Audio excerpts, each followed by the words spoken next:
როგორ ხართ?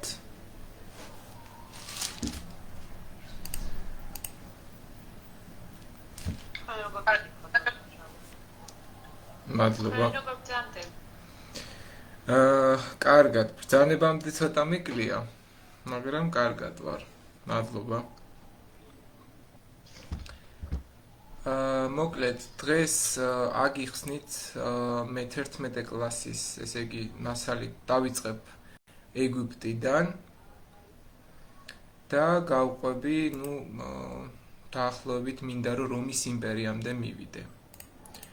ნახოთ რამდენად მოახერხებ ეს უკვე თქვენზეც არის დამოკიდებული თუ გაიაზრებთ ამ ყველაფერს და ვერ გაიაზრებთ, ნახოთ როგორ იქნება და მე მაქსიმალურად ვეცდები ყოველ შემთხვევაში რომ თეორიული მასალა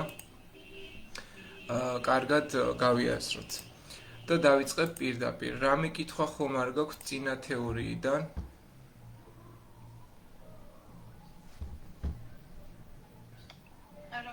კარგით, მაშინ დავიწყოთ. მოდი პირველ რიგში დავიწყოთ იმიდან, რაც არის ყველაზე მთავარი. წინაზე ჩვენ კი ვსაუბრობდით ამაზე, მაგრამ მაინც მივყვეთ. პირველი რაც უნდა თქვენ ალბათ იცოდეთ, ეს არის ცივილიზაციის შესახებ ზოგადი ინფორმაცია. რა არის ცივილიზაცია, რას გულისხმობს და რას მოიაზრებს. აქ კარგად გვიწერია გაზიარებულ პრეზენტაციაზე, რომ ცივილიზაცია ფაქტობრივად არის დაყოფილი, ცივის არის მოქალაქე და ცივიტას ქალაქი, ცივილის სამოქალაქო და შესაბამისად ამ კონტექსტის გათვალისწინებით უნდა გავიაზროთ მთელი ეპოქა.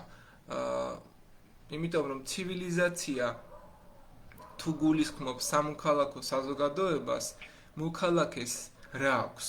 მოქალაქეს აქვს პასუხისმგებლობები, ხო? და თუ მოქალაქე თავის პასუხისმგებლობებს ვერ არ შეასრულებს, მაშინ ეს არ იქნება ცივილიზაცია, ეს იქნება, რა ვიცი, რაღაცა ტომობრივი გაერთიანება, ან რაღაცა ნებისმიერი სახის არა ცივილიზაციური, აი ხშირად გაგიგონიათ ალბათ ტერმინი და გსმენიათ, რომ აქ ცივილიზაციას არ მოუღწევიაო და როცა ვამბობთ რომ ცივილიზაციას არ მოუღწევია, სწორედ ამას გულისხმობთ. ანუ ცივილიზაცია არის საზოგადოების ჯგუფი, კომპლექსური ჯგუფი, რომელიც გარკვეულ, ასე ვთქვათ, პასუხისმგებლობებს იღებს საკუთარ თავზე და ამ ჯგუფში შედიან ისეთი იერარქიული საზოგადოება, რომელიც ფაქტობრივად ქმნის სახელმწიფოებრივი წყობის სტრუქტურებს, ხო, ესენი არიან მაგალითად სასულიერო პირები, ესენი არიან და გამორჩეულები რითი არიან? ამ საზოგადოებას აქვს ეროვნება, აქვს რელიგია, მიწა, ენა, გერბი, ჰიმნი, დროშა, სახელმწიფო სიმბოლიკა და ასე შემდეგ. ანუ ცივილიზაცია მოიცავს ყველა ამ იდეას. და თუ ეს იდეა არ არსებობს, მაშინ ჩვენ ვერ ვისაუბრებთ სახელმწიფოებრივ წყობაზე და სტრუქტურაზე. შესაბამისად, მაგალითად, აი დღევანდელი აბორიგენი ტომები, რომელიც აფრიკის კონკრეტულ ტერიტორიაზე ცხოვრობენ, მათზე ჩვენ ვერ ვიტყვით, რომ ცივილიზაციური სიმბოლიკური ნიში, ის არის ტომობრივი ჯგუფი, რომელიც კონკრეტულ ვინმე, მაგალითად, შამანური კულტურის ერთ-ერთი წარმოადგენს შამანს ემორჩილება, ან ბელად იყავთ, ან ტომის ლიდერი, ანუ რაღაცა ნიშნით არის არჩეული ესა თუ ის წარმომადგენელი და მათ მიუხედავად იმისა, რომ ტომს თავისი ტრადიცია აქვს, არ აქვს იმ დონის განვითარებული, ასე ვთქვათ, სახელმწიფო ცივილიზაციისთვის დამახასიათებელი ნიშნები, რომ ჩვენ ვისაუბროთ და ვთქვათ, რომ ეს არის აი ზუსტად ის, რასაც ჩვენ ცივილიზაციას ვუწოდებთ. აქედან გამომდინარე, ცივილიზაციას აი ეს 5 ძირითადი რაღაც უნდა გქონდეს მინიმუმ და თუ ასეთი რაღაცეები არსებობს, ეს ცივილიზაცია აუცილებლად ქმნის ანტაგონიზმს. ანტაგონისტური ნიშან-თვისებები ახასიათებს ცივილიზაციას, იმიტომ რომ ეს საზოგადოება ძირითადად ერთმანეთის ხარჯზე ვითარდება, იმიტომ რომ არ არის რაც არ უნდა ვთქვათ, რომ ჩვენ ერთმანეთს ვეხმარებით, საზოგადოება რაღაც დონეზე მივიდა იმ ეტაპამდე, რომ ისინი ერთმანეთს დაუპირისპირდნენ ქონების გამო. დაპირისპირებას ქონებრივ ნიადაგზე ეწოდება ანტაგონიზმი. აქედან გამომდინარე ანტაგონიზმი, რომელიც მე-4000 წლეულიდან უკვე ჩამოყალიბებულია ტომობრივ საზოგადოებაში და ის არის ერთ-ერთი ყველაზე რთული ალბათ რაღაცა სტრუქტურული ნაწილი ადამიანური ურთიერთობისა, ხო? გამოიკვეთება იმით და დღეს კიდევ სანამ უფრო მე-18 საუკუნემდე გადავალთ, ანტაგონიზმი ფაქტობრივად მოყვება მთელი აი ამ ეპოქების პერიოდს და ამით ადამიანი საზრდოობს. მაგრამ ცივილიზაციას კიდევ ერთი მთავარი მახასიათებელი და ნიშანი აქვს, რომ იქ შეიძლება ვიღაცა მიცოცხლოს და ამისი მაცოცხლებელი ნიშანი როგორ უნდა გავიგოთ, რითი უნდა გავიგოთ, რომ აქ ცივილიზაცია შეიძლება იყოს თქვენი აზრით ეს არის თქვენთვის უკვე კარგად ცნობილი წყალი, ხო? მდინარეები, სამდინარო ცივილიზაციები, რომლებიც ფაქტობრივად შუამდინარეთში, ინდოეთსა და ჩინეთში და ეგვიპტეში ჩამოყალიბდა, იყო ასეთი დონის საზოგადოება, რომელიც გარკვეული ურთიერთქმედებით ერთმანეთთან ქმნის ასე ვთქვათ, გარკვეული კულტურას და ამ კულტურით მერე საზრდოობს და ურთიერთქმედებს სხვა დანარჩენთან.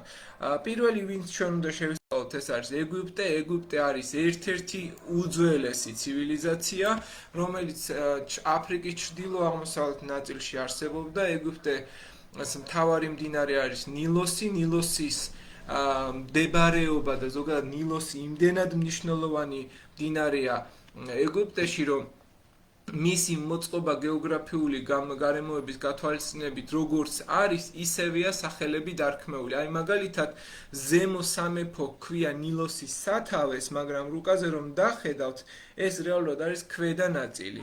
ამიტომ ვინაიდან ნილოსის სათავე არის დიახ. დიახ.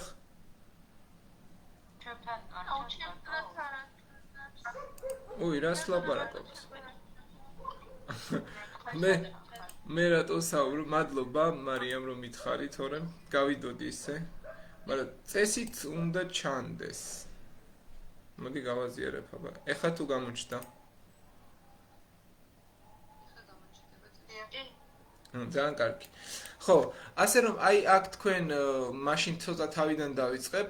ეს ხუთი პრინციპი განვიხილეთ წეღან, რომელიც ეხებოდა უშუალოდ ცივილიზაციურ ნიშნებს და ეროვნება, რელიგია, მიწა, ენა, გერბი, ჰიმნი, დროშა, საზღვარი, სახელმწიფო სიმბოლიკა, ეს ყველაფერი სწორედ ცივილიზაციას ემთხვევა და ამავდროულად ჩვენ სამდინარო ცივილიზაციები წინაზე განვიხილეთ, რომელიც იყო ინდისგან და განგის, ჩინური, შუამდინარო და ეგვიპტის ცივილიზაციები, რომლებიც ჩამოყალიბდა. პირველი, რომელზეც ახლა უნდა ვისაუბროთ, ეს არის ეგვიპტე და აი ეგვიპტე არის ის სახელმწიფო, რომელიც ალბათ ყველაზე ძველია ამ მოცემულობიდან და რა აქვს ეგვიპტეს პირველ რიგში დამახასიათებელი, აი თქვენ ხედავთ აქ პაპირუსზე ნაწერი, ამოტვიფრული ნეფერტიტი, იეროგლიფები, პირამიდები, კულტურის ერთ-ერთი მთავარი შემადგენელი ნაწილი, ოაზისები, მდინარე ნილოსი და თქვენ ხედავთ რუკაზე აქ დატოტილ დელტას, რომელიც ფაქტობრივად ნილოსის დელტას ქმნის და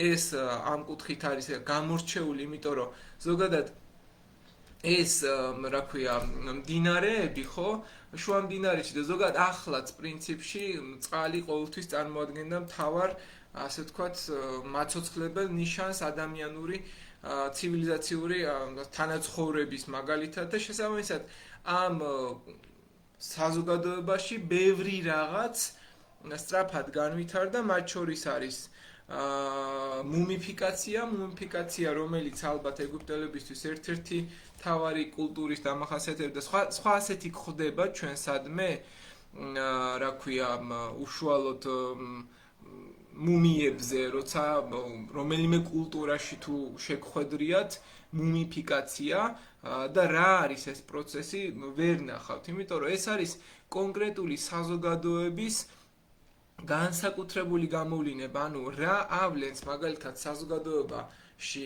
სხვადასხვა სახის მიმდინარეობებს, კულტურულ მიმდინარეობებს, ხო, ესენი დამოკიდებული არის თვითონ გეოგრაფიაზე, რაც არ უნდა გასაკვირი იყოს და მუმიფიკაცია ამ კუთხით არის სხეულის სპეციალური წესით დამუშავება, რათა იგი არ დალპობილიყო და შენარჩუნებულიყო ძალიან დიდი ხნის განმავლობაში და მუმიფიცირებული ადამიანი როგორც ამ შემთხვევაში შეიძლება ვთქვათ მუმიფიკაცია, რასაც გულისხმობს, არის სხეულით დიახ, გისმენთ? სხეულით მუმიფიცირების ერთ-ერთი გზა რის მიხედვითაც ადამიანის სხეული ძალიან დიდ ხანს ინახება. აი აქ აჭრიან ორგანოებს, თვითონ ეს სიტყვა მოდის ფარაონების მუმიფიცირებიდან და სულის სამუდამო ცხოვრებას გულისხმობს ესე სიტყვით თუ გადავთარგმნით და პროცესი მოიცავს სხვადასხვა დეტალებს, მაგალითად შინაგანი ორგანოების ამოღებას, სხეულის გამოშრობას ნატრონით, რომელიც მთლიანად ახმობს სხეულს. მერე ამ სხეულზე ეხვევა ზეთი და ზეწრები, რომლებიც ზეთში, ასე ვთქვათ, ჩამბალი ზეწრები, რომელიც მერე ეხვევა და საბოლოო ჯამში საკმაოდ დიდ ხანს ძლებს და რაც უფრო კარგად არის დამუშავებული მუმია, მით უფრო დიდ ხანს ძლებს და შესაბამისად ამ კუთხით ეგვიპტეში პოლითეისტური კულტურა ნამდვილად არსებობდა. აი, თუ ჩვენ ვიტყვით, რომ ეგვიპტურ ცივილიზაციას გავლენა ჰქონდა სხვა ერებზე, მაშინ უნდა გამოვკვეთოთ ნამდვილად, რომ დიახ, ეგვიპტელებმა შექმნეს პირველი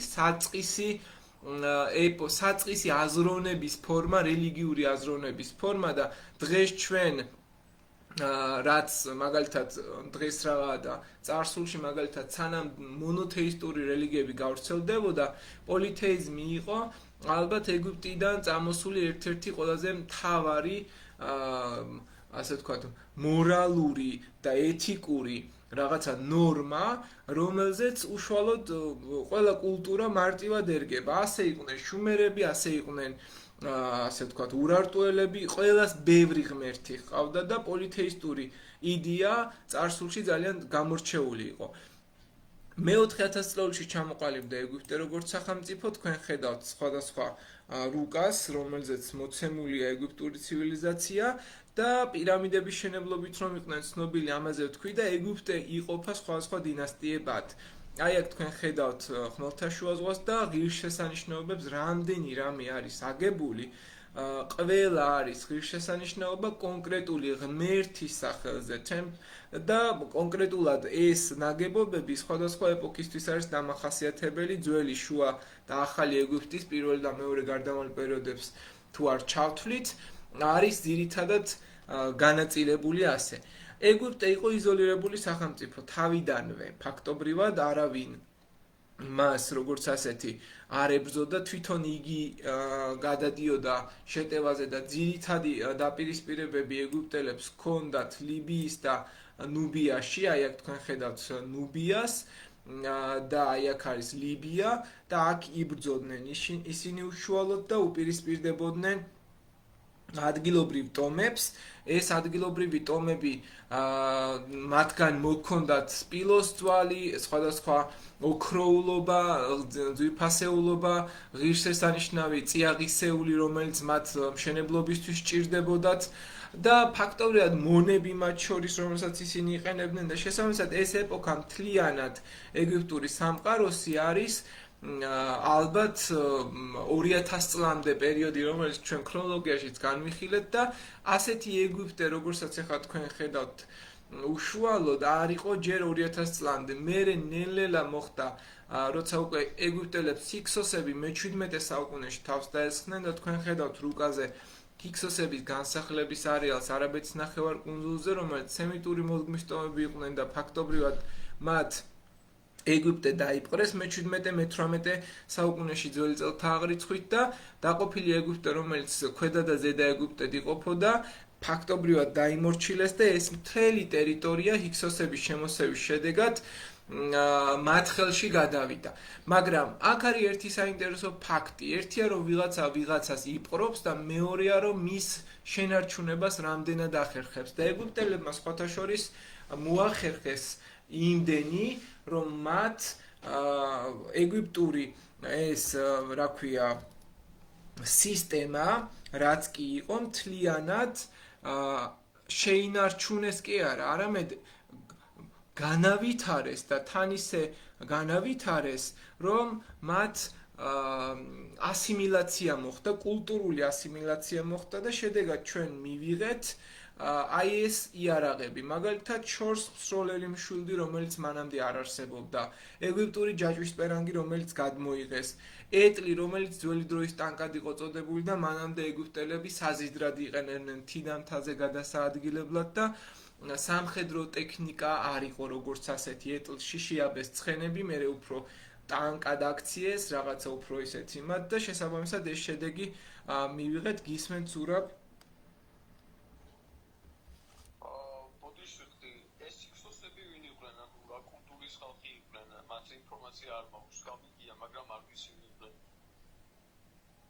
ჰიქსოსები აზიური, ესე იგი, მათი ზოგადად მათი ზუსტი წარმომავლობაზე ეხლა მე რო დასკვნები დაგიდოთ მოგატყუებთ, იმიტომ რომ არ არის ესეთი ზუსტი წარმოშობა ჰიქსოსებისა, მაგრამ რაც უნდა ითქვას, არის ის, რომ ისინი არიან აზიური, დასავლეთ აზიიდან წამოსული ტომები და ფაქტობრივად მათ ძველი წელთა აღრიცხვით, ასე ვთქვათ, მე-18 საუკუნეში სემიტური, აი სემი, ქამი და იაფეტის ქანაანის სახელმწიფო, რაც ნოედან მოდის, სემიტური მოდგმის ტომები არიან და დასავლეთ აზიიდან წამოსულები, რომლებიც შემოვიდნენ ეგვიპტეში სავაჭროდ მიგრაციის გზით და დაიპყრეს ეგვიპტე. სხვა წარმომავლობა, როგორც ასეთი დეტალური, კონკრეტულად ასე ვთქვათ, რა ხალხი იყო, ასე ვთქვათ, გენური საკითხი კონკრეტულად და მათზე გარკვეული ვერც იქნება, იმიტომ რომ ძალიან მწირი ინფორმაცია გვაქვს და ზოგადად რაც ვიცით, ეს არის აზიური მოდგმის სემიტური ტომები, რომლებიც არაბეთის ნახევარკუნძულზე დასახლდნენ.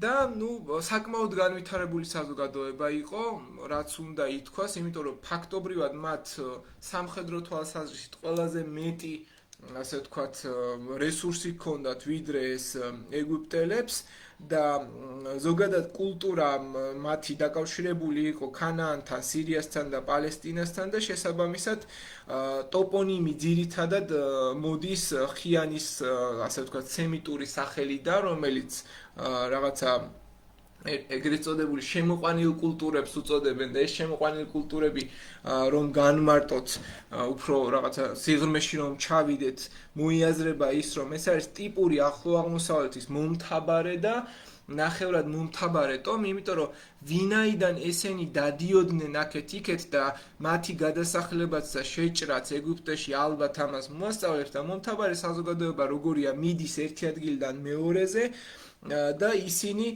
სინაის ნახევარკუნძულიდან შედიან უშუალოდ ეგვიპტეში სავაჭრო მიგრაციული და მოგვიანებით უკვე სამხედრო გზით დასახლდებიან ნილოსის დელტაში, აი ამ ნაწილში თავიდან და მერე უკვე უფრო აქტიურად იწყებენ ამ შემთხვევაში კულტურულ ასიმილაციას ეგვიპტელები, როცა უკვე სამხედრო ტექნიკას არის დაპყრობით ბრძოლებს დაიწყებენ. ასე რომ მათი ზუსტი წარმომავლობა შეიძლება ვთქვათ, რომ ჰუროსემიტური ტომებიდან მოდის და ეს სემი, ქამი და იაფეტი უკვე ალბათ იცით, ხო? საიდან მომდინარეობს. თუ ესეც განმარტო.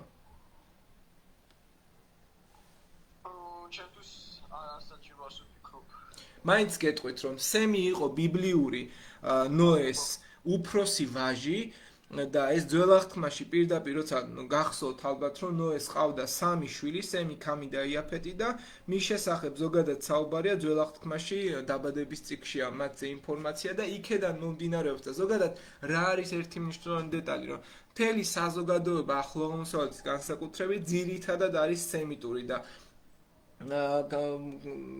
სემის შთამომავლები არიან სემიტური ხალხები, მათ შორის ებრაელები ივრითულ ენაზე რომ საუბრობენ, ეგენი არაბები არამეული ენაზე მოსაუბრეები, ასურელები მათ შორის, რომლებიც სემიტური ტომის ტომები არიან და ზოგადად სემი ასოცირდებოდა ღმერთისგან მიღებული მემკვიდრეობით რაღაცა ღმერთის შთამომავლობას, რომელიც მამა ღმერთისგან მიიღო თავის მხრივ ნოემ და მერე ნოემ ესე გადაარჩინა კიდობანი ააგო და ის კონკრეტული საზოგადოება გახსოვთ 40 დღიანი წვიმის შედეგად ძველ აღთქმაში რაც არის, მაგრამ აქ ნახეთ, ეს არ არის დოგმა, ეს არ არის კანონიკა, ჩვენ ამას ვერ დავაყრდნობით, ეს არის მხოლოდ მოცემულობა ჩვენი კულტურული და რელიგიური კონტექსტის გათვალისწინებით, იმიტომ რომ ჩვენ ქრისტიანები ვართ და ვინაიდან ძველი აღთქმა და ახალი აღთქმა სახარებაში შესულია და ესა ბიბლიაში შესულია და ეს ორივე ჩვენთვის მიღებულია წმინდა წიგნად, ხო? მაშინ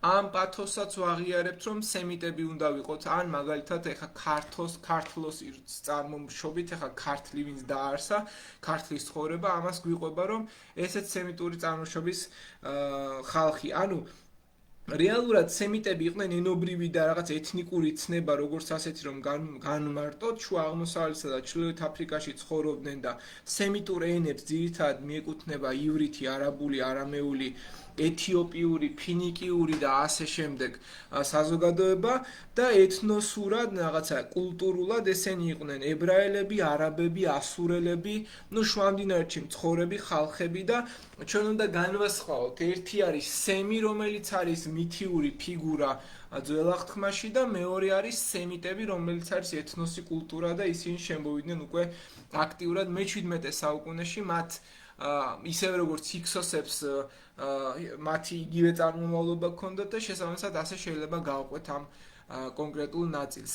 რაც შეეხება უკვე იერარქიულ წყობას, ეგვიპტელებს სათავეში ედგათ ფარაონი, შემდგომ ქურუმები, თავის მხრივ მთლიანი ტერიტორია ეგვიპტის დაყოფილი იყო ნომებად, ნომები იყვნენ პროვინციის მმართველები, ხალხი და მონები ბოლოს და მონები ძველი აღმოსავლეთის ერთ-ერთი ყველაზე ძლიერი ბირთვი იყო, მათ გარშე არაფერი არ ხდებოდა და მივყვეთ ეხა ვინ არიან გამორჩეული ალბათ ლიდერები და მმართველები, თქვენ ისწავლეთ ფარაონი მენესი, რომელმაც შეძლო და ეგვიპტეს საკმაოდ შორს წაიყვანა და აი აქ თქვენ ხედავთ ეგვიპტურ ასე ვთქვათ ქრონოლოგიურ ხაზს როგორ გამოიყურება და საიდან სადამდე გრძელდება 3500 წლიდან იწყება წინარე დინასტიური პერიოდი, ანუ გვიანი ყველაზე ადრეული ძველი პერიოდი ამ შემთხვევაში ეგვიპტური ყველაზე ადრეული არა, ყველაზე ძველი პერიოდი ეგვიპტისა, რომელიც მოიცავს 5500 წლიდან 2950 წლამდე პერიოდს, შემდგომი არის ადრეული პერიოდი, რომელიც 2950 წლიდან იწყება და გრძელდება ძველი სამეფოს ხანამდე 2659 წლამდე, შემდგომ თქვენ ხედავთ 2125 წლამდე პირველი გარდამავალი პერიოდი, როცა იწყება და აი ამ ეპოქას თავის მხრივ პირამიდების ეპოქის სახელითაც ვიცნობთ ჩვენ. შემდგომ უკვე არის შუა სამეფოს ხანა, მერე არის გარდამავალი პერიოდი, ახალი სამეფოს ხანა, მესამე გარდამავალი პერიოდი, გვიანი პერიოდი და ბერძნულ-რომაული პერიოდი, რომელიც 322 წლიდან იწყება და საბოლოო ჯამში 607 საუკუნეში, როცა უკვე არაბები შემოვლენ აქტიურად არაბეთის ნახევარკუნძულს და ეგვიპტესაც დაიპყრობენ და ეგვიპტე გახდება ისლამური სახელმწიფოს ნაწილი. ანუ ეს არის ზოგადი ქრონოლოგია, რაც ჩვენ ეგვიპტეზე შეიძლება ვიცოდეთ. აქვე არის ეგვიპტური პირამიდები, ნილოსის დელტა ეს სამკუთხედით რაც ამოცემული. აქ თქვენ ხედავთ ეგვიპტის განვითარება როგორ დაიწყო და დაიწყო პირველ რიგში იმით, რომ ძალიან დიდი მოსავალი მოჰყავდათ, ნილოს ჩამოქონდა ნაშალი მიწა, ქვიშა, რომელზეც თესავდნენ, ნათესებს აკეთებდნენ და იქედან იღებდნენ მერე უკვე მოსავალს და ფაქტობრივად პირველი ეგვიპტელი ფარაონი, რომელმაც შეძლო და გააერთიანა ეგვიპტის გაერთიანებული სამეფო შექმნა, ეს იყო ფარაონი მენესი, რომელსაც თქვენ ხედავთ და მენესმა მიიღო პირველი ფარაონის წოდება და მან ფაქტობრივად უძველესი ეგვიპტის ასე ვთქვათ დინასტია ჩაუყარა სათავეს, საფუძველი, მთავრობა იყო მთლიანად თეოკრატიული რეჟიმი და თეოკრატიული ნიშნავს, რომ რელიგიური ლიდერები მართავდნენ და ნახეთ ახლა გაერთიანებული ეგვიპტის სამეფოს იდეა როგორი იყო, Crown of the Upper Egypt, რაც გაქვთ აქ პირველი გვირგვინი ასე გამოიყურებოდა, მერე არის ქვედა ეგვიპტის სამეფოს გვირგვინი და მესამე შემთხვევაში ჩვენ გვაქვს გაერთიანებული ეგვიპტის სამეფოს გვირგვინი და ამიტომ იყო ზოგადად ასეთი სავსე და საკმაოდ დიდი თავები რო გქონდა, თითქოს ისე გამოიყურებოდა რაღაცა თავში რაღაცები ელაგათო, მაგრამ ეს იყო უბრალოდ გაერთიანებული ეგვიპტის სამეფოს გვირგვინი, რომელსაც მე ყველა ფარაონი თითქმის ატარებდა. აი აქ არის მენესი უშუალოდ და ეხლა მივყვეთ ფარაონი ხუფუ, რომელიც არის ალბათ ერთ-ერთი ყველაზე გამორჩეული ფარაონი. ფარაონი ხუფუ ძველი სამეფოს პერიოდს მიეკუთვნება და მან დაიწყო ყველაზე ცნობილი ფარაონი იყო ალბათ ძველი სამეფოსი და ააშენა მან გიზის პირამიდები და შესაბამისად მის დროს განვითარდა საზოგადოება, ვაჭრობა იყო ამ კუთხით გამორჩეული და მის დროს მოსახლეობა გაიზარდა 80%-ით. ასევე აქ ხედავთ მუმიფიცირებას, რა ხდებოდა და როგორ ამუშავებდნენ, ამაზე აღარ გავჩერდები დეტალებს, რომ ძალიან არ ჩავყვეთ. აი აქ არის სარკოფაგი და მისი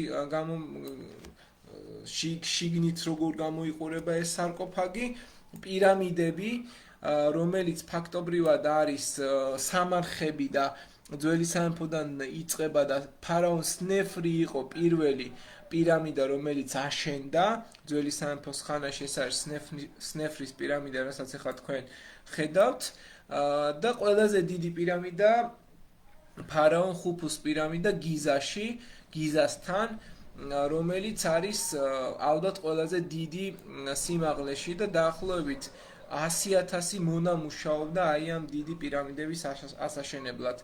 შუა სამეფოს და ახალი სამეფოს ხანაში ბევრად უფრო ძლიერდება ეგვიპტე, ბევრად უფრო გამორჩეული ფარაონები იყო და მაგალითად ესეთი არის მენტუჰოტეპ მეორე, რომელმაც დაამარცხა ესეთი არისტოკრატიული ჯგუფები და კონტროლი აიღო ზოგადად ფარაონთა მმართველობით, დაიწყო უფრო გააძლიერა ეს მმართველობა და მისი მმართველობის პირობებში იწყება ეგვიპტეში ჰიქსოსების შემოჭრა, რომლებიც 200 წლის განმავლობაში მმართველობდნენ და ფაქტობრივად ჰქონდათ გარკვეული ასე ვთქვათ დრო იმაში, რომ ეგვიპტეს რაღაცა კულტურული გარდაქმნა მოესწრო და 200 წელი საკმაოდ დიდი დრო. ახალი ეგვიპტის სამეფოში უკვე თებე ხდება ეგვიპტის დედაქალაქი, იწყება ახალი სამეფოს შენებლობა, უფრო ძლიერდება ეგვიპტე და იწყებს დიდი დაპყრობების ხანას და ყველაზე ცნობილი ფარაონი ალბათ რომელმაც შეძლო და პირველად დაიპყრო ეგვიპტის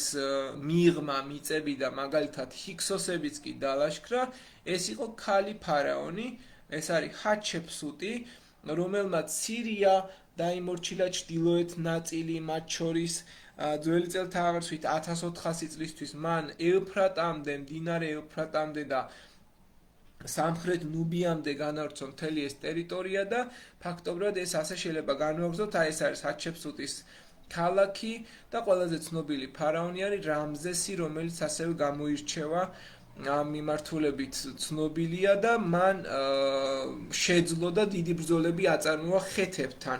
ძველი წელთაღრიცხვით 1274 წელს თქვენ იცით, რომ ხეთების მეფეს მუათას დაუპირისპირდება კადეშის ბრძოლაში და ძველი წელთაღრიცხვით უკვე 1274 წლის 58 წელს გააფორმებენ პირველ საზავო რატიფიცირებულ ხელშეკრულებას კადეშის ძალს, რომელიც ორ სახელმწიფოს დააზავებს ერთმანეთთან.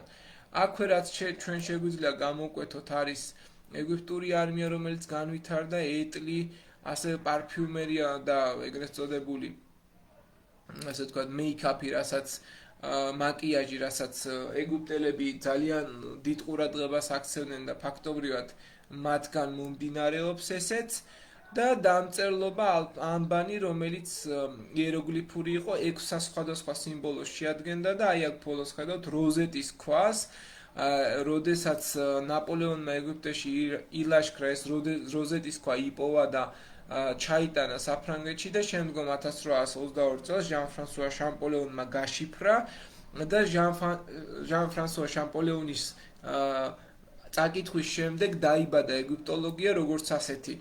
აქვე ხედავთ ეგვიპტურ ტექსტებს და აქვე არის დიდი სფინქსი, რომელიც ასევე ეგვიპტური ტაძრების შემადგენელი ნაწილია. თავისი ობელისკი ჰაჩეპსუტის, ლუქსორის ტაძარი, ავგუსტუსის პერიოდის მმართველობისას აშენებული სვეტები, კარნაკის ტაძარი, აბუ სიმბელის ტაძარი და აი ესე გამოიყურება ეს უკვე ახალი ეგვიპტის სამეფო ბევრად უფრო ასე ვთქვათ დეგრადირებულია არქიტექტურულად, მაგრამ ყოველ შემთხვევაში დიდებულებაც მაინც ინარჩუნებდა ამ პერიოდშიც და ეგვიპტე ზოგადად იყო ამ პერიოდისთვის ერთ-ერთი ყველაზე გამორჩეული. ეგვიპტური მხატვრობა ძალიან ცნობილი იყო და ეგვიპტური კულტურა, სამკაულები, ძვირფასეულობა ესეთი იმით იყო ფაქტობრივად განთქმული. რაც შეეხება უკვე შუმერებსა და ბაბილონს, სანამ უშუალოდ ამაზე გადავალთ, რაიმე კითხვა ხომ არ გაქვთ ამ ნაწილში, გისმენთ თუ გაქვთ კითხვა? მას თქვენი კამერა არ ჩანს. არ ვარ მე აქ. ჩართული მაქვს.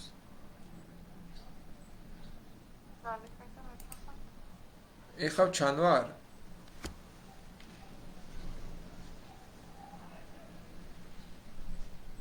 ხედავთ თუ არა?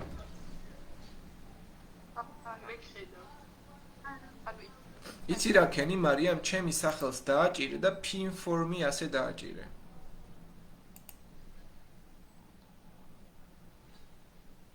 ეხა გამოჩდი?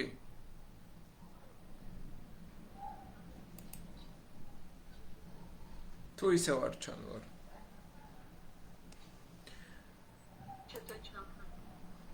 ხო, ჩართული მაქვს მოკლედ კამერა. ხელახლა შემოდი თუ ვერ მხედავ, ან კიდე pin for me ასე დააჭირე კონკრეტული სახელზე, ვინც გინდა რომ გამოჩნდეს და გამოჩნდება. აი ჩავთავ ხა და გამორთავ კიდევ.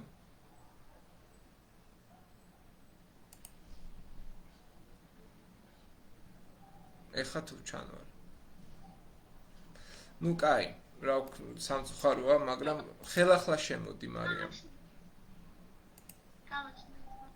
ოკეი, ძალიან კაი. გადავიდეთ შუმერულ ცივილიზაციაზე. შუმერები იგივე პერიოდის სამყაროა, არაფერი ისეთი განსაკუთრებული, მაგრამ ჩვენ ძირითადად რაზეც უნდა ვისაუბროთ ახლა შუმერებზე, სამი ძირითადი ქალაქი უნდა გამოვყოთ შუმერულ ცივილიზაციაში. და ზოგადად შუმერები ძველ წელთაღრიცხვით მე-4000 წლეულიდან ჩამოყალიბდნენ, მე-4000 წლიდან 2334-მდე ან 2006 წლამდე, ნუ სხვადასხვა ციფრებია და ზოგადად კიდევ მინდა ხაზგასმით აღვნიშნო, რომ რასაც მე ვიტყვი, ეს არის ძალიან ბევრი შეჯერებული წყაროთი. შეიძლება კიდე სხვა ალტერნატიული ვერსია ნახოთ, მით უმეტეს ძველ მსოფლიოში ხო ძალიან ბევრი შესაძლებლობა და აღქმა, რომ მაგალითად კონკრეტული არქეოლოგიური არტეფაქტი დათარიღება სხვადასხვანაირია და გეოგრაფიულადაც სხვადასხვანაირად დათარიღებენ, ამიტომ ეს გასაკვირი არ არის და არ გეგონოთ რომ მე სხვანაირად გასწავლით. ციფრებზე მით უმეტეს ასე უნდა იყოს ყოველ შემთხვევაში. ეს არის შუმერები, მერე არის აქადის სამეფო, მერე არის ძველი ასურეთის იმპერია და ძველი ბაბილონი. ეხლა ამ ნაწილებს დეტალურად გავიაზრებ და მივყვეთ უკვე დეტალურად ამ სახელმწიფოებს. შუმერები მესოპოტამიაში ცხოვრობენ, ეს არის მდინარეების ტიგროსსა და ეუფრატის შუაწელი და თქვენ ხედავთ ამ მდინარეების დაქცევას და აქ არის გამოკვეთილი ბაბილონი, ასურეთი და თვითონ შუმერი, რომელიც 4 ძირითად ქალაქს ურუქს, ლაგაშსა და უმას აერთიანებდა და შუმერები იყვნენ ალბათ ყველაზე ისეთი გამორჩეული ხალხი იმ კუთხით ეგვიპტელებისგან განსხვავებით, რომლებმაც შექმნეს ისეთი პრაქტიკული რაღაცეები, რაც ალბათ ზოგადად ესე მარტივად მისაღწევი არ არის ხოლმე ცივილიზაციებისთვის, მით უმეტეს ძველი სამყაროს, ძველი მსოფლიოს ცივილიზაციებისთვის და შეიძლება ითქვას, რომ შუმერებმა საცხოვრებლად საჭირო ყველა შესაძლო და საინტერესო რაღაც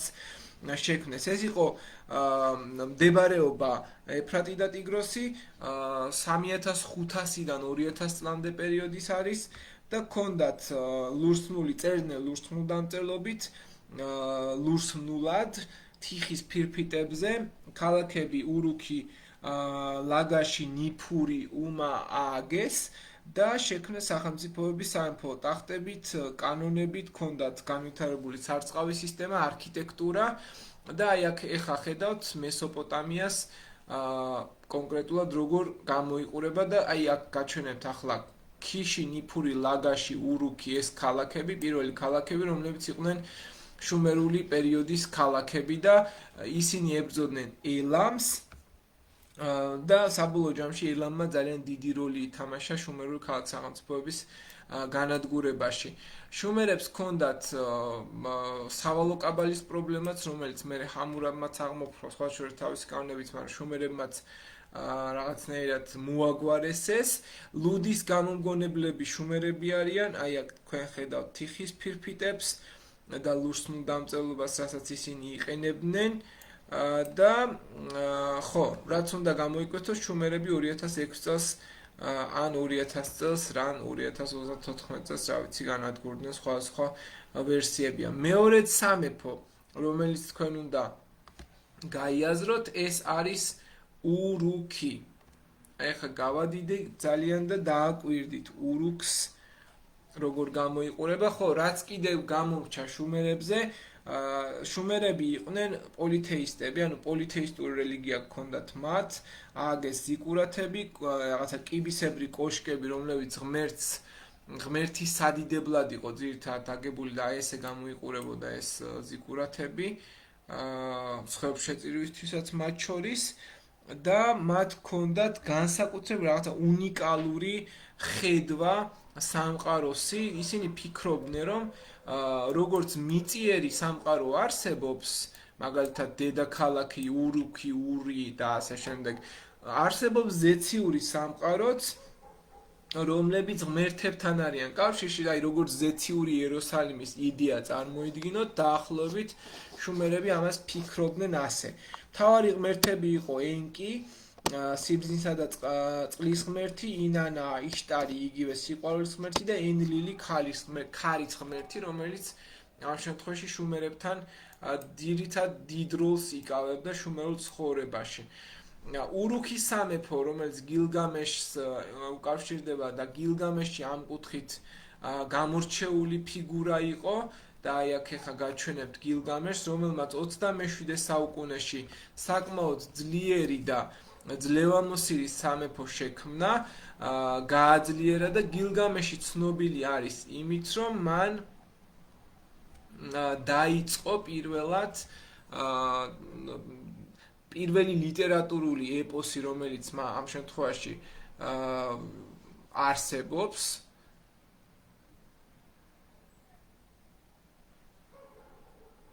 ალბათ გილგამეში შექმნილია. ასე რომ 27 საუკუნეში მოღვაწე ურუქის მეფე გილგამეში შუმერულ ქალაქ-სახელმწიფოს ერთ-ერთი გამორჩეული მმართველი, რომელიც 2800 წლიდან 2500 წლამდე პერიოდში არსებობდა და უნდა აღინიშნოს, რომ ის არ არის მხოლოდ ისტორიული ფიგურა და მას მიიჩნევენ როგორც ნახევრად ღმერთს, რაღაცა ეპიკურ პერსონაჟს, გმირს, რომელიც თავისივე ეპოქისთვის არის ერთ-ერთი გაღმერთებული პიროვნება და პოემა გილგამეშის ეპოსი, რომელიც მან დაწერა აქადურ ენაზე ლურსმული დამწერლობით თიხის ფირფიტაზე, ხო? რომელიც 12 თიხის ფირფიტაზეა დაწერილი ძველი წელთაღრიცხვით მე-7 საუკუნის ესეთი ასურული მეფე აშურბანიფალის ბიბლიოთეკაშია ნაპოვნი და ეს არის ალბათ ძირითადი ვერსია, რაც დღეს ჩვენამდეა შემორჩენილი და აქედან გებულობ და შინაარსი ზოგადად ეხება, რომ გილგამეში იყო ძლიერი, მაგრამ სასტიკი ურუქის მმართველი, ღმერთებმა შექმნეს ენკიდუ, ველური ადამიანი, რომელიც უნდა შეეკავებინა, რომელსაც გილგამეში უნდა შეეკავებინა, ერთმანეთს ებრძვიან, მეგობრდებიან და რაღაცა ესეთი პათოსია აღწერილი მთლიანად აი ამ პოემაში და ამით არის ცნობილი. ასევე კიდევ ერთი გამორჩეული მეფე, რომელიც ალბათ თქვენთვის ცნობილი ეს არის აქადის მეფე სარგონ აქადელი, რომელიც 24 საუკუნეში მოღვაწეობდა. სარგონმა დაიწყო და შეძლო მდინარეების ტიგროსა და ეუფრატს გაცდენილიყო და ყველაზე შორს გაეცო ეგვიპტური ძალაუფლება 24 საუკუნეში და თანამედროვე ერაყის ტერიტორიაზე ჩამოყალიბდა ეს ტერიტორია 2334-დან 2154 წლამდე პერიოდში.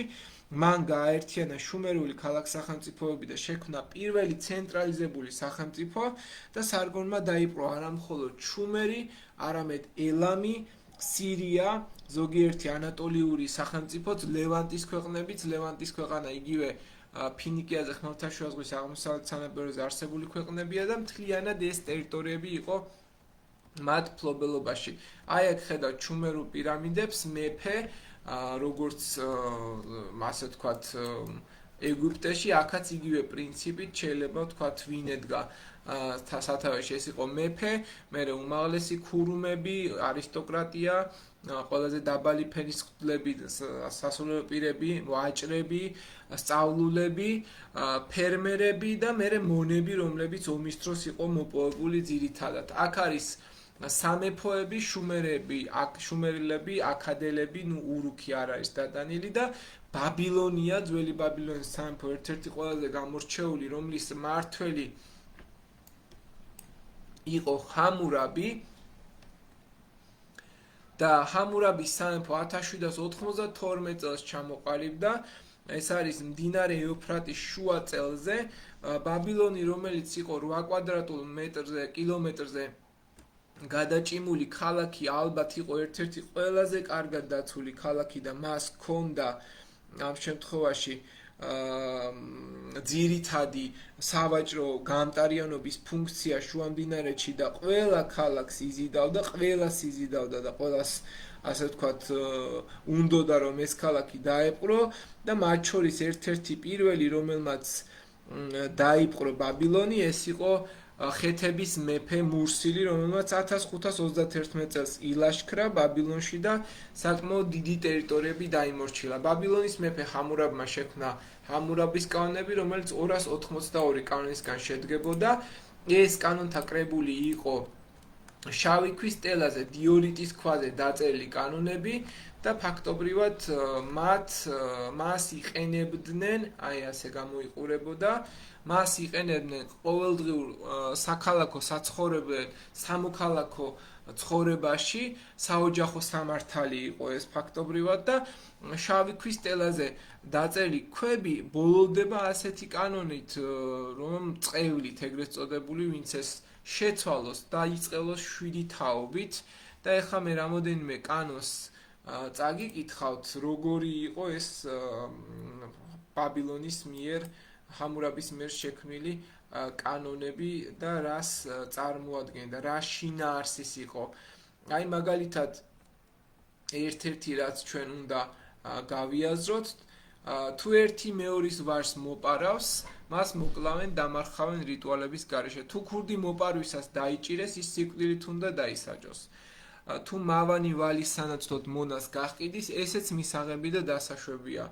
ანუ მონა შეგეძლო გაგეყიდა და ფული მიგეყოთ.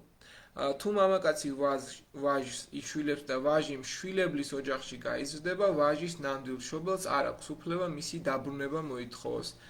თუ მავანი გაარტყამს მამაკაცს, რომლის რანგი მისაზე მაღალია, მაშინ მას 60 როზგი უნდა მოხდეს საჯაროდ. თუ მონა გაარტყავს მის მფლობელს, მონას ყური მოეჭრება. თუ მამაკაცი ორ სულქარს გაარტყავს, ამის გამო ქალს მუცელი მოეშლება, მამაკაცმა მას 10 შეკელი უნდა გადაუხადოს. ნუ მოკლედ, როგორც ხედავთ, საკმაოდ ხისტი კანონებია და ეს კანონთა კრებული არის ერთ-ერთი ყველაზე ისეთი რთული კონტექსტის მქონე მაშინდელი დღევანდელი საზოგადოებისთვის, მაშინ ყველაფერი მიღებული იყო ამ შემთხვევაში. კარგით, აი ნახოთ ეხლა ძირითადი საზოგადოება ქალაქები. შუმერი, ურუქი, ური, ერიდუ, ქიში, ლაგაში, ნიფური, ბაბილონი, ისინი, სუზა, აქადის იმპერია, ნუ აქადი, ასურეთი, აშური, ნინევია, დურშარუქინი, ნიმრუდი, ეს არის დედაქალაქები. ბაბილონია, მერე ქალდეა, ელამი, ამორიტები, ხურიტები, მითანი იგივე, კასიტები იგივე, ურარტუ. ეს სახელები უნდა დაიმახსოვროთ, რაც არ უნდა რთულად მოგეჩვენოთ, სახელები უნდა დაიმახსოვროთ, იმიტომ რომ ხშირად შეცვლები, აი ხურიტები, მითანია იგივე, კასიტები, ურარტუა და რაღაცნაირად ცვლიან ხოლმე კონტექსტში გათვალისწინებით და ეს ისინი დაიმახსოვრეთ მაქსიმალურად. ლურსმული დამწერლობის ფირა, შუმერული ქალღმერთი, ეს ზიკურათი და ასე შემდეგ. კარგით, გადავიდეთ ასურეთზე. რამე კითხვა გაქვთ ამ ნაწილიდან?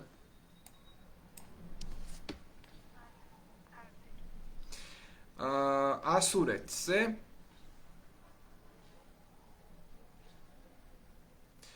ესე იგი, ასურეთი არის ჯერ პირველ რიგში უნდა ვთქვათ, რომ სახელმწიფო, რომელმაც ახლო აღმოსავლეთის, ასე ვთქვათ,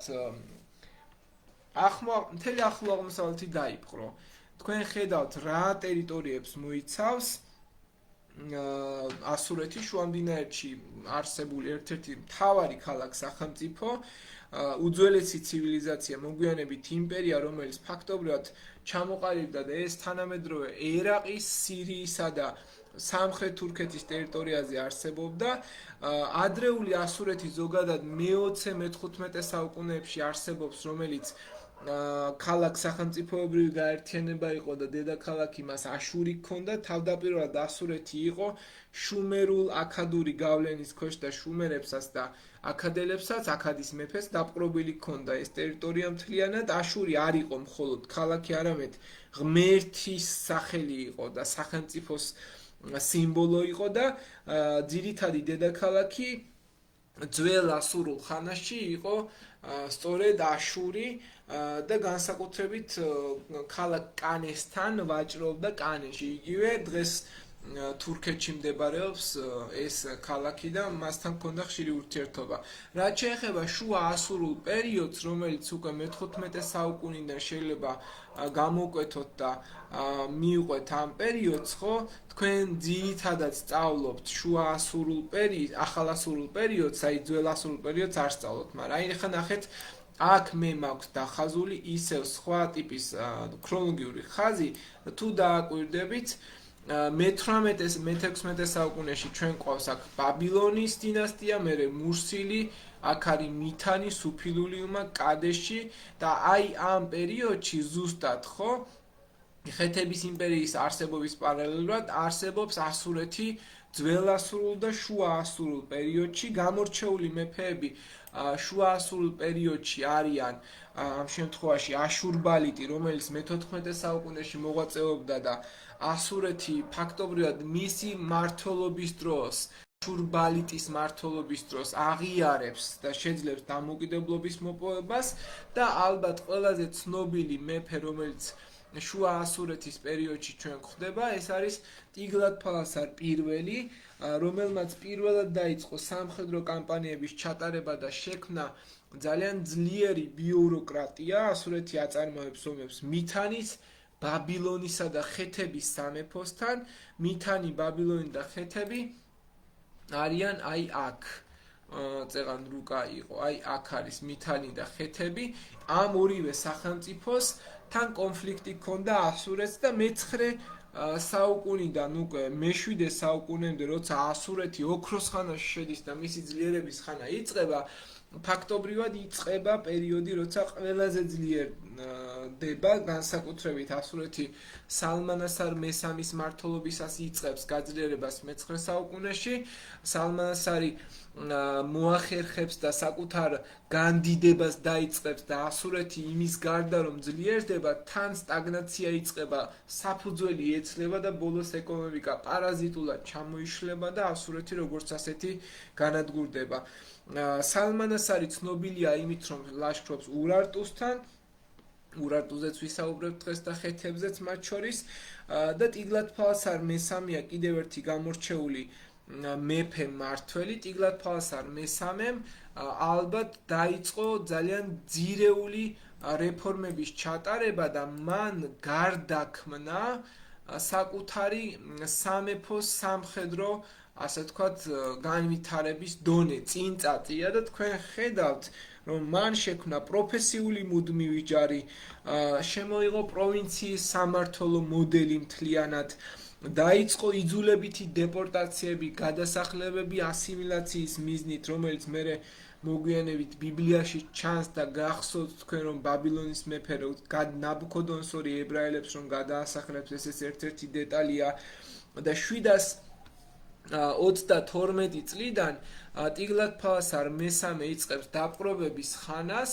740 წელს დაიწყო ეს რეფორმების გატარება და 732 წლიდან მან დაიპყრო არამ-დამასკო და 722 წლიდან 705 წლამდე უკვე ტიგლათ-ფალასარის შემდეგ ჩვენ გვევლინება სარგონ მეორე, ეს სარგონ აქადელში არ აგერიოთ და სარგონ მეორე ცნობილია იმით, რომ მან ისრაელის სამეფო დაამარცხა, დააარსა ახალი დედაქალაქი დურ-შარუქინი, იგივე ხორსაბადი და სარგონ მეორის დაარსებული ხორსაბადის ქალაქი მთლიანად ოქროში იყო თითქმის ჩასმული და აი ამ ყველაფერმა განდიდებამ ასურეთს ძალიან დიდი ეკონომიკური პრობლემები შეუქმნა. მან, ანუ სარგონ მეორემ დაიწყო პირველად შეტევები არმენიისკენ, სომხეთისკენ და კავკასიისკენ ამ შემთხვევაში. მისი გარდაცვალების შემდეგ 705 წელს უკვე მის ნაცვლად ტახტზე ავიდა სინახერიბი, 705-დან 691 წლამდე 24 წელი იმეფა და იგი იყო სარგონ მეორის ვაჟი და მის გარდაცვალების შემდეგ რაც სინახერების მმართველობისას შეიძლება გამოკვეთოთ ის არის რომ მან შეცვალა ასურეთის დედაქალაქი და ნინევია აქცია, მაგრამ საბოლოო ჯამში იგი მოკლეს. შემდგომ ესარხადონი მოვიდა, ესარხადონმა ეგვიპტე შემოუერთა ასურეთს, მერე აშურბანიპალი, რომელიც 669 წლიდან არის, შემდგომ არის აშურეტ-ილიანი, რომელიც არის 631 წლიდან, შინ შუმ-ლიშირი კიდევ ერთი სამი თვე მეფობდა და ბოლო არის აშურბალიტ მეორე 612-609 წლებში. ქარხემიშის ბრძოლით ასურეთი საბოლოოდ განადგურდება და მას ბაბილონი და ახლა წარმოქმნილი სამეფო მიდია გაანადგურებს და ეს სამეფო შეიძლება ითქვას რომ ისტორიას ჩაბარდება. ანუ ახალ ასურული სამეფოს ხანა. რაც შეეხება კიდე ერთ მნიშვნელოვან სახელმწიფოს, რომელსაც ჩვენ ხეთებს ვეძახით, ხეთების სამეფო მცირე აზიის ნახევარკუნძულზე ჩამოყალიბდა. კარგი, სანამ გადავალ მეორე ნაწილზე, ამაზე რამე კითხვა ხომ არ გაქვთ? არა. ხო. როგორც კი მიხვდებით, რომ მსჯელობაში ვეღარ მომყვებით და ვეღარ მისმენთ, ჯობს გავწყვიტო და მერე განვაგრძო უკვე, იმიტომ რომ ღამეა საკმაოდ და ეს არ მინდა რომ უბრალოდ ჩანაწერად დარჩეს, მინდა რომ გაიაზროთ ეს ყველაფერი. ხათუსა, ინდოევროპული მოდგმის დედაქალაქი, სახელმწიფო, რომელიც არსებობდა აზიის შუა ნაწილში, დღევანდელ თურქეთში, ანატოლიის მთიანეთში, მთავარი ქალაქი და დედაქალაქი იყო ხათუსა, დღევანდელი ბოღაზქოია, მგონი თუ სწორად მახსოვს, აღარ მახსოვს ზუსტად, მაგრამ სავარაუდოდ ბოღაზქოი ქვია და ქანესის მეფე ანითამ გააძლიერა და გააერთიანა პირველად ეს ქალაქური ტიპის გაერთიანება მე-20-მე-17 საუკუნეში და სწორედ ადგილობრივი ინდოევროპული წარმოშობის ტომები, რომლებიც თავიდან ანატოლიაში დასახლდნენ, მათ შთანთქეს ადგილობრივი ხალხები და მათ შორის შთანთქეს ხათები და სწორედ მათი სახელიდან შემდგომში ჩამოყალიბდა და წარმოიქმნა ხეთები.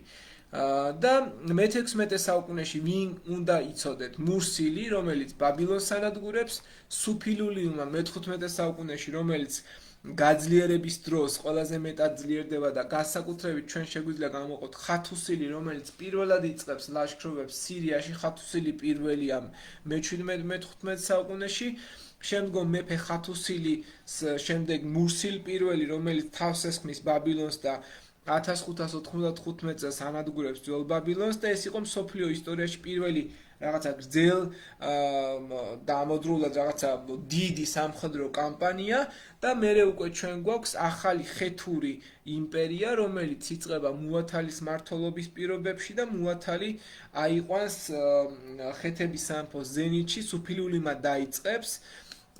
სუფილიულიმა ასევე მე-14 საუკუნეში კიდევ სუფილიულმა პირველი, რომელიც ყველაზე ძლევამოსილი ხეთი მეფე იყო, აქ შეცდომით წერია მე-14 უნდა ეწეროს სუფილიულიმაზე. მე-14 საუკუნეში დაიწყებს მმართველობას და დაამარცხებს მითანის სამეფოს. მითანი გაჩვენებთ სადაც არის და მითანი იყო შუაში ასურეთსა და ეგვიპტეს შორის, აი აქ არის მითანი.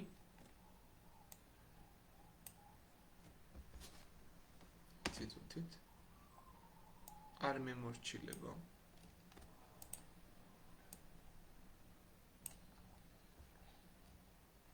ხო, აი ესა მითანი. უკაცრავად ამას თუ გამოგვიქცა ამის მოშინებს კი ვაკეთებ სილუქ ჩავწერო რაღაც საკვანს საკითხები.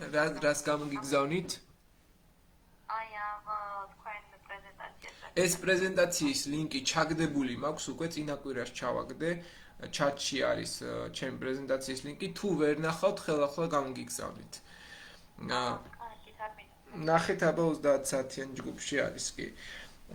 მითანის სამეფო დაამარცხა, ყველაზე ძლევამოსილი მეფე იყო სუფილიულიმა და მერე უკვე ჩვენ ყავს მურსილ მეორე, რომელმაც თქვენთვის კარგად ცნობილი რომელი ბრძოლა რომელი ტერიტორიების დამორჩილება დაიწყო, ეს სირია-პალესტინა და მურსილ მეორე უპირისპირდება რამზეს მეორეს და იგი გამართავს დაპირისპირებას ქალაქ კადეშთან სირია-პალესტინის მიდამოებში. აი აქ არის სადღაც და მათ შორის კონფლიქტი დასრულდება კადეშის ზავით. აი კიდევ მითანი, ბაბილონი, ეს არის 1400 წლისთვის დააკვირდით როგორ გამოიყურება ეს პერიოდი. ხო, და მე-13 საუკუნეში საბოლოო ჯამში ხეთებს გაანადგურებენ ეგეოსის ზღვიდან შემოჭრილი ზღვის ხალხები, აი აქ თქვენ ხედავთ ქრონოლოგიურ ხაზზე, რომელთა მიგრაციაც იწყება მე-13 საუკუნიდან და ხეთების სამეფო განადგურდა ახალხეთური სამეფო მე-13 საუკუნიდან უკვე მე-12 საუკუნემდე როგორც ასეთი პერიოდში ნადგურდება. სხვადასხვა წლები 1201, 1287. ყოველ შემთხვევაში ზღვის ხალხების მიგრაცია მე-13 საუკუნიდან მე-12 საუკუნემდე გაგრძელდა და ამან ორი ძირითადი სამეფო იმსხვერპლა. ერთია მითანი, მეორეა ხეთები. თუმცა ხეთებმა თავიდან მითანი დაასუსტეს, ისე რომ ფაქტობრივად გაანადგურეს. ესე იგი, ხეთური ენა არის ინდოევროპული ენა. ისინიც იყენებდნენ ლურსმნულ დამწერლობას, წერდნენ შუმერულ აქადური გავლენით, იეროგლიფები აგრეთვე საკუთარი დამწერლობაც ჰქონდათ რაღაცა ეგრეთ წოდებული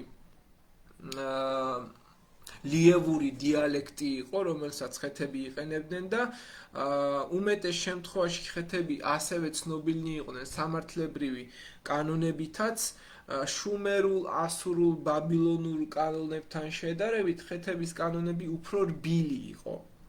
ისინი ისეთი იყო, ძალიან ხისტი სახეს გახევდა პირდაპირ რამეს თუ დააშავებდი და ესენი უფრო რბილ კანონებს იღებდნენ და უმეტეს შემთხვევაში იქ რო სიკვდილით გჯიდნენ შუმერები, ბაბილონელები, ასურელები და ასე შემდეგ, აქ სიკვდილის დასჯა ძალიან იშვიათი შემთხვევების დროს იყო, სასჯელი არ გამოიყენებოდა, ნაცვლად ამისა ხდებოდა კომპენსაცია, ანუ ჯარიმას დაგაკისრებდნენ, დამნაშავეს გაგაძევებდნენ სახლიდან. ხეთები ისევე როგორც ყველა დანარჩენი პოლითეისტური რელიგიის მიმდინარეობა ჰქონდათ, სწამდათ მრავალი ღმერთის, განსაკუთრებით ბუნების ძალის, რელიგიური სიბრძნე შერწყმული იყო ხეთების ყოველდღიურობასთან, ეგრეთ წოდებულ ლუველთა კულტურასთან, რომელთანაც ფაქტობრივად ჰქონდათ ურთიერთობა, მაღალი დონის არქიტექტურა ჰქონდათ, სხვათა შორის და აი დღეს თუ თურქეთში ჩახვალთ არქეოლოგიით დაადასტურებთ ამას, ნახავთ რომ ხეთები მართლაც რომ მაღალი დონის არქიტექტურული ნაგებობებით გამოირჩეოდნენ, როგორც ასურელები, სხვათა შორის და ციტადელები, ქვის კარიბჭეები, სვეტები, ტაძრები, რელიეფები და მთელი თურქეთი ხო ხრიოკია თან და ეს ყველაფერი ყველაფერს ხელს უწყობდა. მთავარი ღმერთი იყო ქარის ღმერთი და მისი ცოლი, მზის ღმერთი, ქალღმერთი არინა და ეს ორი ღმერთი ფაქტობრივად განაგებდა ხეთურ ყოველდღიურობას. ძირითადად მე-13 საუკუნეში, როგორც გითხარით, ხეთების სამეფო დაეცა შიდა აჯანყებები და მთავარი იყო ზღვის ხალხები დაახლოებით 1180 წელს ხათუსა ოფიციალურად დაეცა და ახალხეთური სამეფო შეუერთდა მერე სხვა სახელმწიფოებს. რაც შეეხება უკვე ჩვენ სამხრეთელ მეზობლებს, რომლებსაც ურარტუელები ქვიათ, უნდა გამოყოთ. აი აქ ძალიან გთხოვთ ეს დაიმახსოვრეთ ასურეთზე, ეს არის ძველასურული პერიოდი, შუაასურული და ახალასურული პერიოდი. აქ არის 4 დედაქალაქი: აშური, ნიმრუდი, დურშარუქინი, ნინევია და მათ მოგონილია დეპორტაცია ასიმილაციის მიზნით. ეს შეგიძლიათ დასკრინოთ ან რაღაც ეგეთი. აქ მაქვს ფილმის ლინკები, შამშიადი, ხეთები, ურარტუ და ასე შემდეგ, მაინც შეგიძლიათ გაიაზროთ ეგეც და მიყვეთ. ეხლა გადავიდეთ ურარტუს სამეფოზე. ურარტუ, ანუ სომხეთის ტერიტორიაზე ცხოვრები საზოგადოება, რომლებიც საკმაოდ ძლევამოსილები იყვნენ, მინდა გითხრათ, მე-9 საუკუნიდან და ურარტუ მდებარეობს უძველეს სამეფო, რომელიც დღევანდელი თანამედროვე სომხეთის და აღმოსავლეთ თურქეთის, ასევე ჩრდილო დასავლეთ ირანის ტერიტორიაზე მდებარეობს, ნაწილობრივ სამხრეთ საქართველოსაც მოიცავს, მინდა გითხრათ და ეს იყო ურარტუს ტერიტორია. მისი გული იყო ვანის ტბა, ვანის ტბის მიმდებარე ზონა, დასავლეთ სომხეთი და ვანის მხარე, რომელიც ნაწილი შემთხვევაში შემორჩენილია და პერიოდულად ჩვენ შეიძლება გავყვეთ და დავიწყოთ მათი არსებობა მე-13 საუკუნიდან, რომლებიც ადრეული ფორმირების დროს ძირითადად სახელმწიფოებრიობად არ იყო ჩამოყალიბებული, უფრო მე-9 საუკუნიდან ურარტუ ძლიერდება მე-6 საუკუნემდე და ყველაზე ცნობილი მეფეები, ეხლა მათზე ბევრი რაღაც ცნობილი ესე არ არის, მაგრამ რაც არის ის თქვათ. ცნობილი მეფეები, აქ ყველა მეფე გიწერიათ ზოგადად. არამუ, ლუტიფრი, სარდურ პირველი, იშპუინ, მაგრამ თქვენ ვინც უნდა დაიმახსოვროთ, ეს არის არგიშთი პირველი. არგიშთი პირველი მე-8 საუკუნეში მოღვაწეობდა 785-760 წლებში და მისი მოღვაწეობა იმით არის ცნობილი, რომ მან ააშენა ახალი დედაქალაქი, სწორედ არგიშთის აშენებულია დედაქალაქი ერევანი, იგივე ერგური. დღეს ცნობილია როგორც ევანი ან ერევანი და მრავალი ის გააკეთა კიდევ სისტემა შექმნა არხის და მისი მოღვაწეობის შემდგომ ცნობილი გამორჩეული მეფეები არიან სარდური პირველი და სარდური მეორე. სწორედ მათ გაამაგრეს ქალაქი ტუშპა, თანამედროვე ვანი, რომელიც იყო დედაქალაქი ფაქტობრივად და იბრძოდნენ ასურელების წინააღმდეგ და დედაქალაქი ტუშპა ზოგადად მდებარეობდა ვანის ტბის მიდამოებში. არზაშკუნი იყო საკულტო ცენტრი და აი ნახეთ ახლა მთა არარატი, მთა სიპანი და აი აქ ვანი ტუშპანი იგივე ვანის ტბასთან არის ფაქტობრივად და სამხრეთით აგერ ხედავთ მთლიანად არის ასურეთის იმპერია, რომელიც სულ ერთმანეთს ჭამდნენ რა ფაქტობრივად. ამ ორმა სახელმწიფომ ერთმანეთი ისე გამოჭამა, რომ აი აღმოსავლეთით მდებარე, აქეთ მდებარე მეზობელმა სახელმწიფომ, კერძოდ მიდიამ, ხო, ორივეს მერე სახე გააძრო პირდაპირ აღორძინების პერიოდის შემდეგ, იმდენი დაჭამეს ერთმანეთი, რომ მიდიელების შემოსვლისთანავე ეს სახელმწიფო განადგურდა, როგორც ასურეთი, მიდიამ განადგურა ასურეთი და ბაბილონმა და ასევე ურარტუც მერე 590 წელს მიდიელებმა გაანადგურეს. ასე რომ ურარტუელებზე რაც უნდა იცოდეთ, ალბათ ეს არის, ყველაზე გამორჩეული მეფე არის რუსა, აი აქ არის არამუ მე-9 საუკუნეში და სხვათა შორის აქ მე მინდა გამოვყო სარდური კიდევ იმით, რომ სარდური ცნობილია იმით, რომ ლაშქრობს კოლხაში 750, 48, 47, 51 წლებში. ორგზის დალაშქრავს კოლხას და თქვენ ხედავთ დიაოხი და კოლხა სად მდებარეობდა. ეს არის პირველი ორი ქართველური სახელმწიფო, რომლებიც ფაქტობრივად ყალიბდებიან ამ პერიოდის ეპოქაში და დიაოხი გაიყვეს კოლხამ და ურარტუმ. ეს შუაზე. და მე კოლხას მიადგა უკვე უშუალოდ ურარტუ 750 წლიდან ორჯერ ილაშქრა და მე კოლხებს საერთოდ ჩრდილოეთიდან სკვითები და კიმერიელები შემოესწრნენ მე-6 საუკუნეებში. ურარტუელების ენა იყო არა ინდოევროპული, რაღაცა აგლუტინაინური თუ რაღაც ეგეთი ენა იყო, ზუსტად არ მახსოვს, როგორი რა ერქვა მაგას, რაღაც ხურიტულ ენასთან იდგა ყოველ შემთხვევაში ახლოს და იყენებდნენ ლურსმულ დამწერლობას, ესენი ჩუმერულ აქადური გავლენით წერდნენ თიხის ფირფიტებზე, კლდეზე წერდნენ, წარწერები შემორჩენილია კლდეზე ნაკვეთი ვანში, არგიშთის არხზე, ქარში მათ შორის და ცნობილი იყვნენ ურარტუელები ციხესიმაგრეებით, რომელთაც აშენებდნენ მთის ფერდობებზე, მჭიდროდ იყო აშენებული ეს არხები, წყალსაცავები და ძალიან ბევრ რკინას ფლობდნენ და მათი იარაღი ფოლადი ძალიან მტკიცე იყო, ეტლები, არბალეტები მათ შორის, რასაც ისინი იყენებდნენ. რელიგია მთავარი ღმერთი, ომის და ზეცის ღმერთი იყო ჰალდი, სხვა ღვთაებები მათ შორის მეხის და მზის ტეისპა იყო ერთ-ერთი და შივინი და აწყობდნენ ძალიან დიდ აშენებდნენ უზარმაზარ ტაძრებს, ქვისგან ნაგები ტაძრები იყო ესენი და შესაბამისად იყენებდნენ ამ თვალსაზრისით ყველანაირად კულტურა. აი ეს არის ერებუნი, რომელიც მათი აშენებულია. აქ არის რუკა, რომელიც არგიშთის ლაშქრობებს მოიაზრებს, მაგრამ აქ ცოტა გაწელილია და პირდაპირ სომხური ხედვა, რომ დიდი ტერიტორიული ნაწილი გქონდათ, მაგრამ შეიძლება ამაზეც ვიდაოთ, ყოველ შემთხვევაში საკმაოდ ფართოდ განავრცო არგიშთი ყველაზე შორს მისი დედაქალაქი. დედაქალაქები იყო სუგუნია, პირველი დედაქალაქი, მალევე დაიშალა, არზაშკუნია მეორე დედაქალაქი და ტუშპა არის after ესე იგი მე-9 საუკუნეში 832 წლის შემდეგ გავრცელებული ენები ასურული, ურარტული, პროტო-სომხური, ძველი სომხური, ანუ ძველი არმენიული ამ შემთხვევაში. და ეს არის არგიშთის პირველი მონუმენტი, რაც ჩვენ შეიძლება გამოვყოთ აქ. მოკლედ, აი ეს ქრონოლოგია, რასაც ახლა თქვენ ხედავთ, სპეციალურად არის აქ ჩახაზული, რომ კარგად აღიქვათ ეპოქა. ნახეთ, ყველაფერი აქ ხდება ერთდროულად.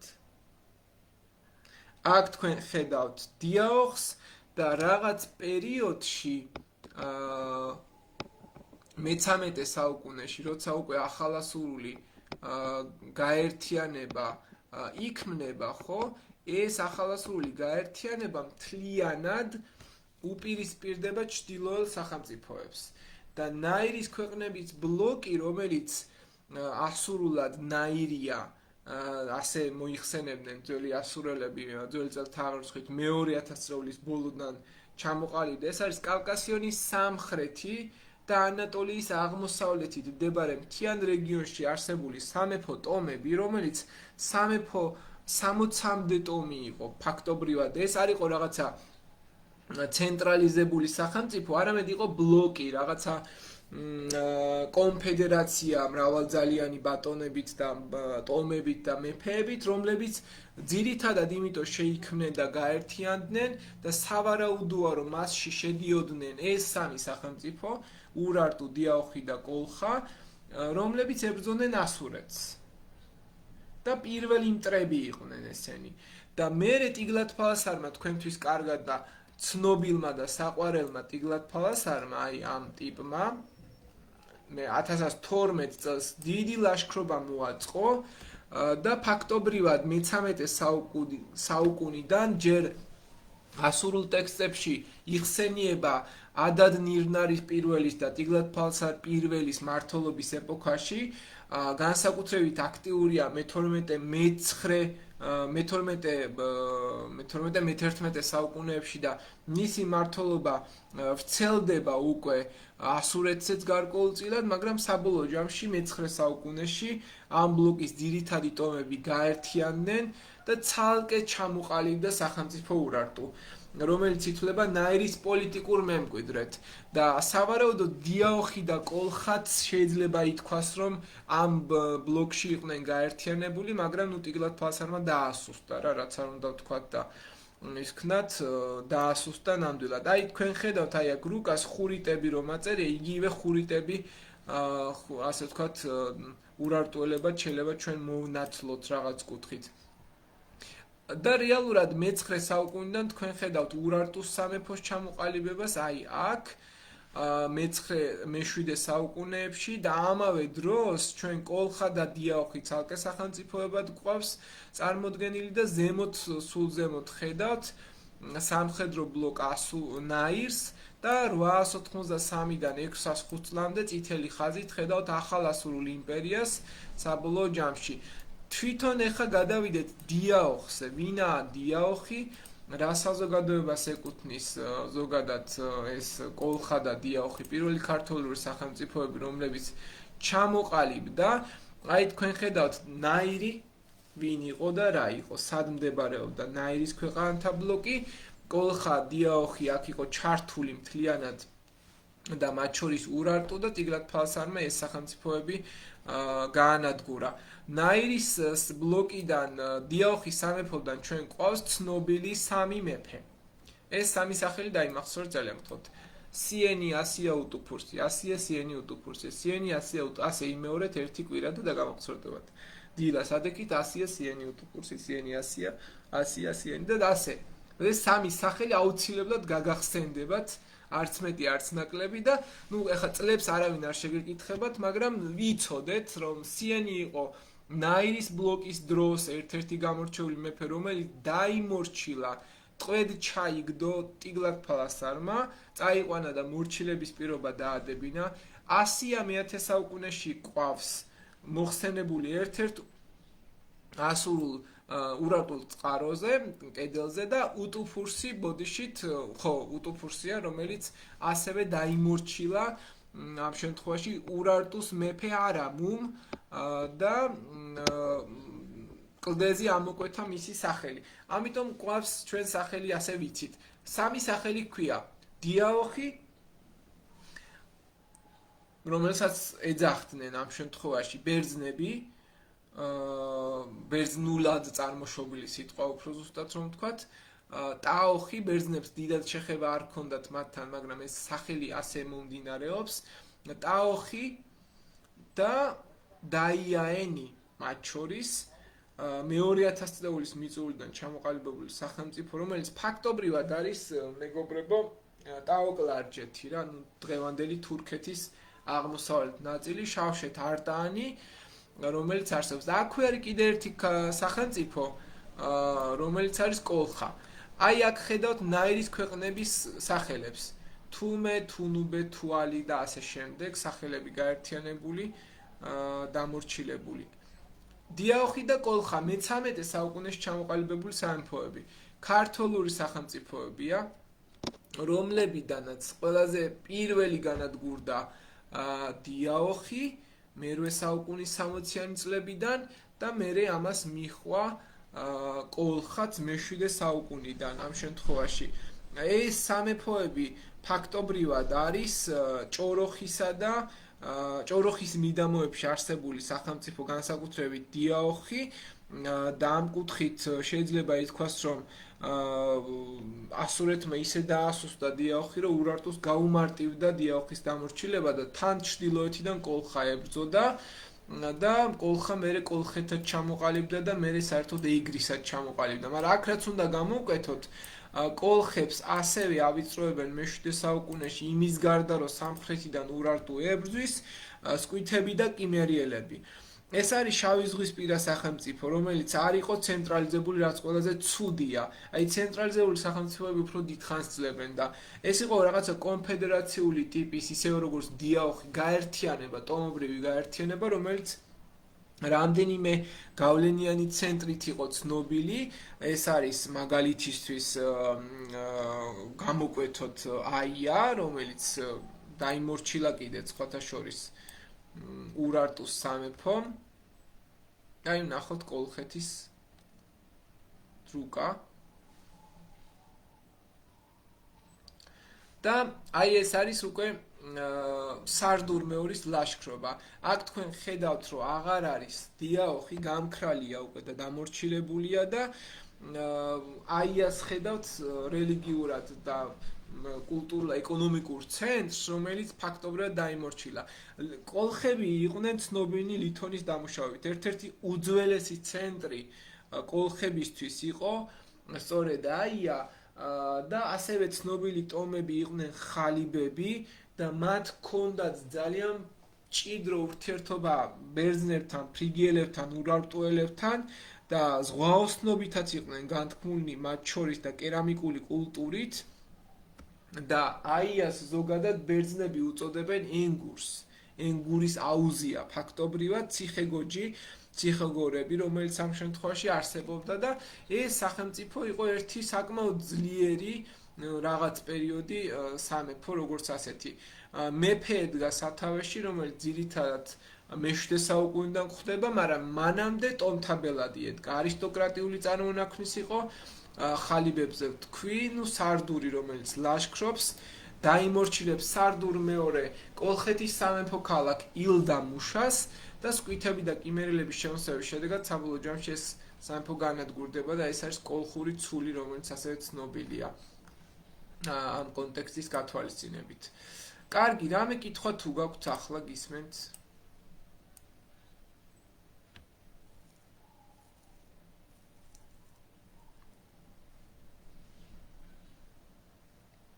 კარგით, მაშინ გადავიდეთ აქემენდურ ირანზე.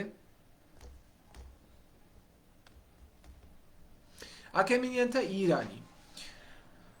ეს სამეფო იყო ერთ-ერთი ყველაზე ძლიერი ალბათ, რომელიც უკვე ჩამოყალიბდა როდის, იცით, აი ეხლა რაზეც ვისაუბრე, ყველაფერი რო განადგურდა მაშინ.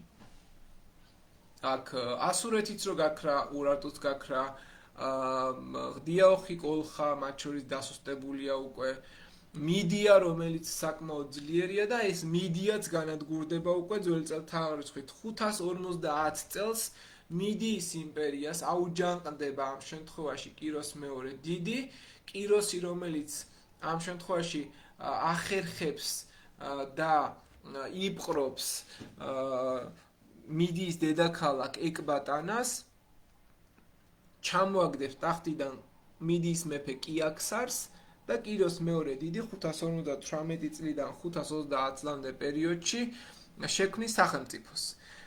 თვითონ აქემენიდები ინდოეთის მდინარე ინდუსიდან ფაქტობრივად წამოსული ზღვის სანაპირომდე მცხოვრები საზოგადოებაა. მათი დამწერლობა სპარსული, ელამური, აქადური იყო. დაარსა კიროსმა, როგორც გითხარით, და ფაქტობრივად შექმნა ეს სახელმწიფო. კიროსი იყო დამაარსებელი სახელმწიფოს და მან პირველად გაატარა რეფორმა, რელიგიური რეფორმა, რელიგიური ლიჩიტა, როგორც ასეთი. დაპყრობილ ხალხს მიანჭა რელიგიური თავისუფლება. ამ კუთხით და ყველა ვინც კი მის ტერიტორიაზე იყო, თავისუფალი იყო რელიგიური აღსარებლობით ამ შემთხვევაში. არ ზღუდავდა და რაღაც ისე განსაკუთრებულებას არ აკეთებდა. აი აქ რო გავყვეთ ახლა თქვენ ეს ქრონოლოგიური ხაზი, ხედავთ რომ ეგვიპტე, შუმერი, ურუქი, აქადი, ეს ყველა ბაბილონი, ხეთები გავიარეთ, მოვედით ნაირზე, რომელსაც ასევე გავიარეთ, ხო? ასურეთი, ურარტუ, ბაბილონი, მიდია და აი მიდია და ბაბილონი ხედავთ რომ ერთმანეთს ანადგურებენ, ერთმანეთს ებრძვიან და ჭამენ და ერთმანეთის დაჭმის შედეგად ერთი სახელმწიფო ჩამოყალიბდება მერე ირანი, რომელიც მიდიის შემადგენლობაში იყო, მიდია ბაბილონსაც ფაქტობრივად დაიმორჩილებს და 550 წლიდან ეკბატანას აიღებს, მერე ლიდიის სამეფოს აიღებს კიროს დიდი, მერე ბაბილონის აღება მოხდება 539 წელს და იქ მცხოვრებ ებრაელებს დააბრუნებს იერუსალიმში. გახსოვთ, რომ 586 წელს ბაბილონის მეფე ნაბუქოდონოსორმა ებრაელები დეპორტაციით გადაასახლა ფაქტობრივად ბაბილონში და ამან უკან დააბრუნა იერუსალიმში. ის კი არა და სოლომონის ტაძრისთვის ფულიც კი გამოუყო, რომ ეს ტაძარი აეგოთ და დაემორჩილებინათ და დედაქალაქები ეკბატანა იყო პირველი, კიროსის დროს მეორე დედაქალაქი გახდა პასარგადი, მესამე დედაქალაქი კამბიზეს მისი შვილის დროს იყო სუზა და მეოთხე დედაქალაქი დარიოსის დროს იყო პერსეპოლისი. 530 წლიდან კიროსი მოსაგეტებთან ბრძოლაში დაიღუპა აღმოსავლურ აზიურ ტომებთან, მერე მოვიდა სათავეში კამბიზე, რომელმაც ეგვიპტე შემოიერთა 525 წელს, ასევე აჯანყება მოაწყვეს და მოგვი გაუმატა იყო, რომელიც ჩაუდგა აჯანყებას სათავეში და კამბიზე ჩამოაგდეს ტახტიდან და დარიოსი სრულად ახალი დინასტია მოვიდა სათავეში. დარიოსმა ავღანეთი და პაკისტანი აიღო, დედაქალაქი პერსოპოლისი ააშენა, დაიწყო ბერძნულ-სპარსული ომები. პერსოპოლისი იყო ხელოვნურ ტერასაზე აგებული უზარმაზარი სასახლე, მათ დროს მოსახლეობა 60 მილიონამდე გაიზარდა და მისი შვილი იყო ქსერქსე, რომელიც თქვენთვის კარგად ცნობილ 300 სპარტანელში არის მოცემული ფილმი, თუ გაქვთ ნანახი. ამ ფილმში ფაქტობრივად ქსერქსი არის მთავარი ფიგურანტი. დარიოსი ფაქტობრივად ყველაზე ძლევამოსილი და ძლიერ სახელმწიფოს შექმნის. აი ახლა ნახეთ დარიოსის სამეფო როგორ გამოიყურებოდა, აი აქ რასაც ხედავთ რუკაზე, ეს არის დარიოსის მიერ შექმნილი სამეფო, ყველაზე ძლიერი და ძლევამოსილი. პერსოპოლისის კარიბჭე ხელოვნურ ტერასაზე აგებული, აპადანას კიბე ეს არის ძღვენით ხელში, მიდია, რომელსაც სპარსეთი აუჯანყდა და მერე დიდი სამეფო უშუალოდ. და ბრძოლა, ამ ბრძოლაზე აღარ გავჩერდები ბერძნულ-სპარსულ ომებზე, რომ გადავალ მაშინ ვისაუბრებ. და დარიოსის რეფორმები. ტერიტორია დაყო ადმინისტრაციულ სატრაპიებად. სატრაპიები იყო ადმინისტრაციული ტერიტორიები, რომელიც ეკონომიკური თვალსაზრისით გამოირჩეოდა. ასევე ტერიტორიები დაყო ტოპარქიებად და სათავეში ჩაუყენა ტოპარქები, სახელმწიფო ენა იყო არამეული, შექმნა ბიბლიოთეკები, 10,000-იანი უკვდავი არმია ჩამოაყალიბა და 10,000-იანი უკვდავი არ ნიშნავს იმას, რომ ესენი უკვდავები იყვნენ, არამედ იმას ნიშნავს, რომ როგორც კი ერთი გარდაიცვლებოდა, მაშინვე ხდებოდა ჩანაცვლება ჯარის. პერსოპოლისი იყო დედაქალაქი და ყოველ 20 კილომეტრში ააგო საფოსტო შენობები, ქარვასლები მოქმედებდა ბაბილონური სამართალი. ესაა დადიოსის კი არა და დარიოსის კონტური. ეს არის კამბიზე, კიროს მეორე დიდი, პერსოპოლისი დღევანდელი და ეს არ ვიცი ვინ არის. და აქ რა ხდება, ეს რუკა. აი ესეც პერსოპოლისი, ხელოვნურ ტერასაზე აგებული სასახლე. ეს არის დარიოსის კი არა და კიროსის აკლდამა. დარიოს პირველი მის მიერ მოჭრილი მონეტა, ოქროს მონეტა დარიკი, რომელიც ფაქტობრივად გამოიყენებოდა აქემენდურ ირანში. ხო, ეხლა ვნახოთ აქ რაღაცა ილუსტრაციებია. აი ესე გამოიყურებოდა დარიოსის საფლავი.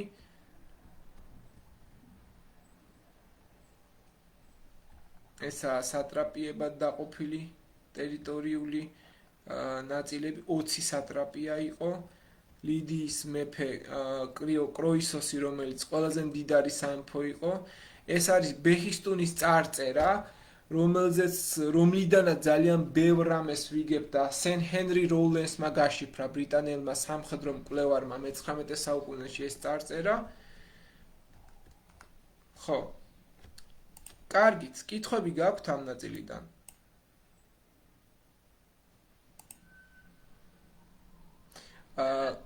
მოდი მაშინ მითხარით მსჯელობაში მომყვებით თუ გავჩერდე.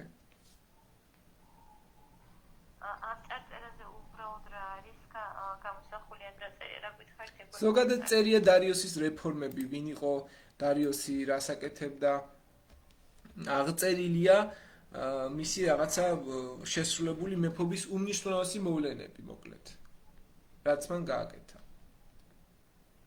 და ძალიან მნიშვნელოვანი თქვენთვის არის ეს აბიტურიენტებს არ ეხებათ ძირითადად თქვენ უფრო გჭირდებათ, იმიტომ რომ თქვენ შეგხვდებათ სავარაუდოდ თუ შეგხვდებათ კი მოვიდა ეს ერთ-ერთ ტესტში იყო, მაგრამ ნუ კითხვა შეიძლება მოვიდეს. კარგით, გადავიდეთ ფინიკიაზე. ფინიკია იგივე ლევანტის სახელით ცნობილი, ასე ვთქვათ, სახელმწიფო, რომელიც ხმელთაშუა ზღვის აღმოსავლეთ სანაპიროზე არსებობდა. ფინიკიელები ცნობილნი არიან თავიანთი კოლონიზაციით. ფოინიკე ზოგადად ასე ქვია ფინიკიას და ეს სახელი აქედან მომდინარეობს და ბერძნულად ფოინიკეს ეძახდნენ მარჯნის ქვეყნიდან ფაქტობრივად წამოსული სახელია ეს მარჯანი საღებავისთვის გამოიყენებოდა ბერძნებს მიჰქონდათ აქედან და ამიტომ ფოინიკეს შეიძლება ასე ვუწოდოთ ასევე ფინეკუ ან ფენუჰ ასე შეიძლება დავარქვათ ეგვიპტელები ეძახდნენ გემთ მშენებლები ეს არის ლიბანი, სირია, ისრაელის ჩრდილოეთი ნაწილი და ამ შემთხვევაში ეს მთელი ტერიტორია ლევანტის სახელით არის ცნობილი და აი ახლა თქვენ ხედავთ ორ კონტურს. ყვითელი ფერით არის ფინიკიური კოლონიზაცია, რომელიც მიმდინარეობდა მე-13 საუკუნეებში, შავი კონტურით ხედავთ ხმელთაშუა ზღვის ბერძნულ კოლონიზაციას, ეს არის მე-6 საუკუნეები. აქ თქვენ ხედავთ ისევ რუკაზე კოლონიზაციას, კოლონიზაცია ნიშნავს ახალი სახელმწიფოების დაარსება, კონკრეტული სახელმწიფოს გადასახლების, კონკრეტულ სახელმწიფოში მცხოვრები ხალხის გადასახლების შედეგად, ანუ ფინიკიელები გადასახლდნენ. კონკრეტულად დაარსეს მათ შორის მათ კართაგენი 814 წელს ერთ-ერთი ყველაზე ახალი ქალაქი ჩრდილოეთ აფრიკაში ტუნისის ტერიტორიაზე. ტიროსი, სიდონი, ბიბლოსი, უგარიტი არვადი ყველაზე მნიშვნელოვანი პორტი იყო მათ შორის. აი აქ თქვენ ხედავთ ისევ ფინიკიურ კოლონიზაციას, გემი მათ მიერ აშენებული, რომელიც გალერები იყო, ფაქტობრივად სავაჭრო გემები იყო და მათ შექმნეს საზღვაო რუკები, კომპასის წინამორბედი მეთოდი რაღაც ესეთი დაიწყო. კართაგენი მათი დაარსებულია, მალტა მათი დაარსებულია, სიცილია მათი დაარსებულია, კორსიკა, სარდინია, ესპანეთი, აი იქ ყველგან შეიძლება ითქვას, რომ ფინიკიური კოლონიზაციის შედეგად ძალიან ბევრი რაღაც მოხდა. ისინი წერდნენ აი ასეთი ანბანით, ალფაბეტით, 22 თანხმოვანი ბგერისგან შემდგარი, ამ ბგერებს დაამატეს ბერძნებმა ხმოვნები. ამიტომ ფინიკიური ანბანი არის ყველაზე მნიშვნელოვანი ანბანი. იმიტომ რომ ძირითადი ფუძე ბერძნული ანბანისთვის სწორედ აქედან წავიდა და იყო ერთგვარი ესეთი ფონეტიკური სისტემა, წერა-კითხვის სწავლით გაცილება გაადვილდა, წერა-კითხვის სწავლა გაცილებით გაადვილდა ამ სისტემის გამოყენებით, იმიტომ რომ არ იყო რებუსული ხედვა. ეხლა რებუსებით წაკითხვა ძალიან რთულია და ამით უკვე მარტივად იმახსოვრებდა გონება. ხეტყე ლიბანის კედარი გამორჩეული იყო, რომელზეც ყველა ნადირობდა ეს განსაკუთრებით კედრის ცხე, რომელიც გამოიყენებოდა გემის მშენებლობისთვის ძალიან მნიშვნელოვანი იყო და ფინიკიელების ფოინიქს, რომელიც იისფერს ნიშნავს ბერძნულად, ხო, უკავშირდება იისფერს საღებავ პურპურს წარმოებას, რომელიც მურექსის სახელით არის ცნობილი და ფაქტობრივად ბერძნები სწორედ აი ამ ზღვის ნიჟარიდან იღებდნენ საღებავს და მათივე გამოგონებულია მეგობრებო, ის რა ქვია, მინის პირველი, შუშის პირველი დამუშავების ტექნოლოგია, კადისი, მალტა, კართაგენი, კარტახენი მათი დაარსებულია, მათივე მოფიქრებულია ზღვაში აშენებული ქალაქები. ტიროსი ასეთი იყო, თანამედროვე დუბაი, მისი თანამედროვე ვერსია, კართაგენი ასეთი იყო, იყვნენ პოლითეისტები, ყავდათ ღვთაებები, ბაალი იყო ელვისა და ნაყოფიერების ღმერთი, ასტარტე, ეშტარი იგივე სიყვარულის და ომის ქალღმერთი და მოლოქი კონტროვერსული რაღაცა ღვთაება იყო, რომელიც ძირითად შემთხვევაში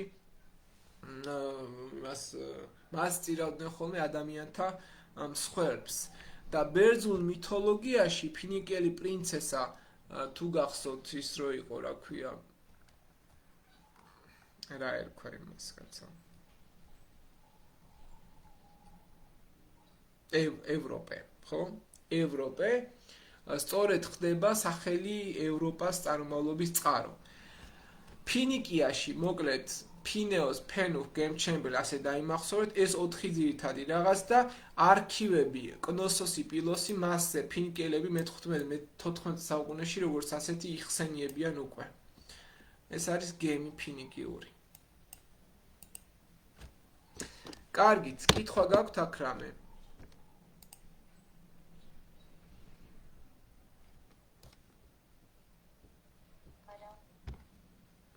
ესე იგი, ან ყველაფერი გაიგეთ, ან ვერაფერი ვერ გაიგეთ. თქვენ რომელ მხარეს ხართ უფრო? აგებით გავიგეთ, მაგრამ აი რამდენად დაგვამახსოვრდება, იქ მე მეორეა. ხო. ხო, თავარი არის, რომ გონებაში ტარდება, იმიტომ რომ გონებას არც მოსმენა არ უყვარს ვინმესი. არც არაფერი, საერთოდ გონებას არ უყვარს სწავლა. twins ხო ეზარება სწავლა. მოკლედ, გადავიდეთ ახლა ათენზე და სპარტაზე. ეს თქვენ გახსოვთ ქრონოლოგია ხო გქონდათ, სადამდე მივედით ქრონოლოგიაზე შემახსენეთ ისე?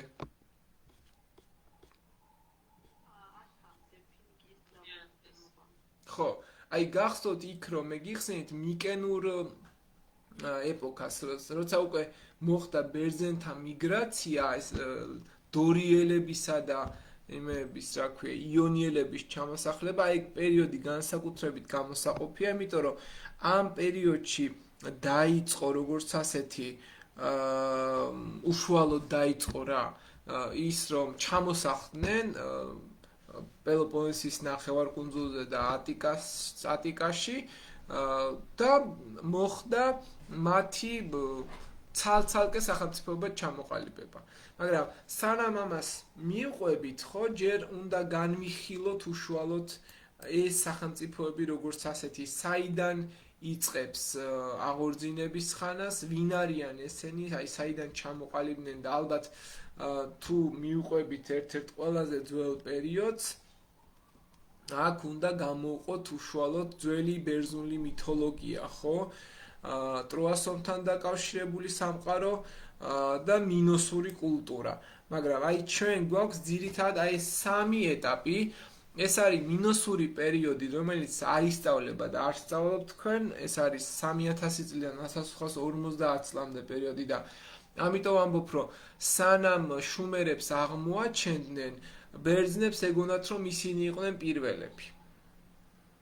მიკენური პერიოდი 1800-დან 1050 წლამდე პერიოდი, ტროას ომი სწორედ მიკენურ პერიოდს ემთხვევა და მერე არის ანტიკური პერიოდი. თქვენ ფაქტობრივად სწავლობთ ანტიკას. აი მინოსურ მიკენურ ეპოქას არ სწავლობთ. ნუ მასწავლებლებს არ ეხება, მასწავლებლები სწავლობთ ამას, ოღონდ არა დეტალურად, მაგრამ ნუ მაინც. უნდა დაიმახსოვროთ და ამაზე მე თქვენ თემები 8 თემა ჩაგიყარეთ საერთო ჯგუფში. 30 საათიან და ეგენი უნდა ნახოთ მანდ უკვე ეგ თემები უშუალოდ. მოკლედ, ასე რომ ეს პერიოდი და ტროას ომი რომ გავიაროთ, გაგახსენოთ, ხო, ეხა რა იყო ტროას ომი? ეს იყო ბერძნებისა და ტროელების ომი. აქეთ ჰომეროსის ილიადა თქვენ თუ გააქვთ გააზრებული და წაკითხული, არის ერთ-ერთი მთლიანად ფაქტობრივად ამის შესახებ და აღწერს უშუალოდ დაპირისპირებას ბერძნებსა და ტროელებს შორის. აქილევსი, ოდისევსი, ჰექტორი, ეს არის რაღაცა დასავლური უძველესი უმნიშვნელოვანესი ეპიკური პოემა, რომელიც მიეწერება იმას ჰომეროს ბრმა ბარდს იგივე და შექმნილია დაახლოებით ძველი წელთაღრიცხვით მერვე საუკუნეში და განმოგვცემს ტროას ომის ეპიზოდებს, სწორედ გმირთა გრძნობებს, რაღაცა შურისძიება, დიდება, იქ მთელი ადამიანური ტრაგიზმი, მთელი ამბებია ჩამოყალიბებული და ძირითადი შინაარსი ილიადაში არის მაინც და მაინც არ გადმოსცემს ტროას ომის ისტორიას, მაგრამ იწყება მე-9 წელს, ომის მე-9 წელს და აღწერს მხოლოდ რამდენიმე კვირას განსაკუთრებით აქ არის აქილევსზე, აგამემნონზე, რომელიც მეფე აგამემნონი, რომელიც ძალით ართმევს აქილევს ტყვექალს და რაღაც დეტალები აღარ ჩავყვები.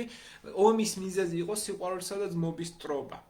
საბოლოო ჯამში და შეიძლება ითქვას, რომ ამ ჰომეროსის ილიადას აქვს კულტურულად ძალიან დიდი და ისეთი მნიშვნელოვანი როლი ზოგადად მიკენური სამყაროს შესწავლაში და ამიტომ თუ როდისმე ამას წაიკითხავ ძალიან კარგი იქნება. მაგრამ რაც შეეხება ანტიკურ ეპოქას, ანტიკური ეპოქის პერიოდი ჩვენ უნდა დავიწყოთ მე-12 საუკუნის ჩამოსახლების შემდგომ, როცა უკვე ყალიბდება რაღაცა ძირითადი ერთეულები და როგორი იყო ათენი. ათენი იყო დემოკრატიული, დემოსია ხალხი, კრატოს არის მმართველობა. ხალხი მართავდა, მაგრამ სანამ ხალხი გამართავდა ძველ ათენს, ხო?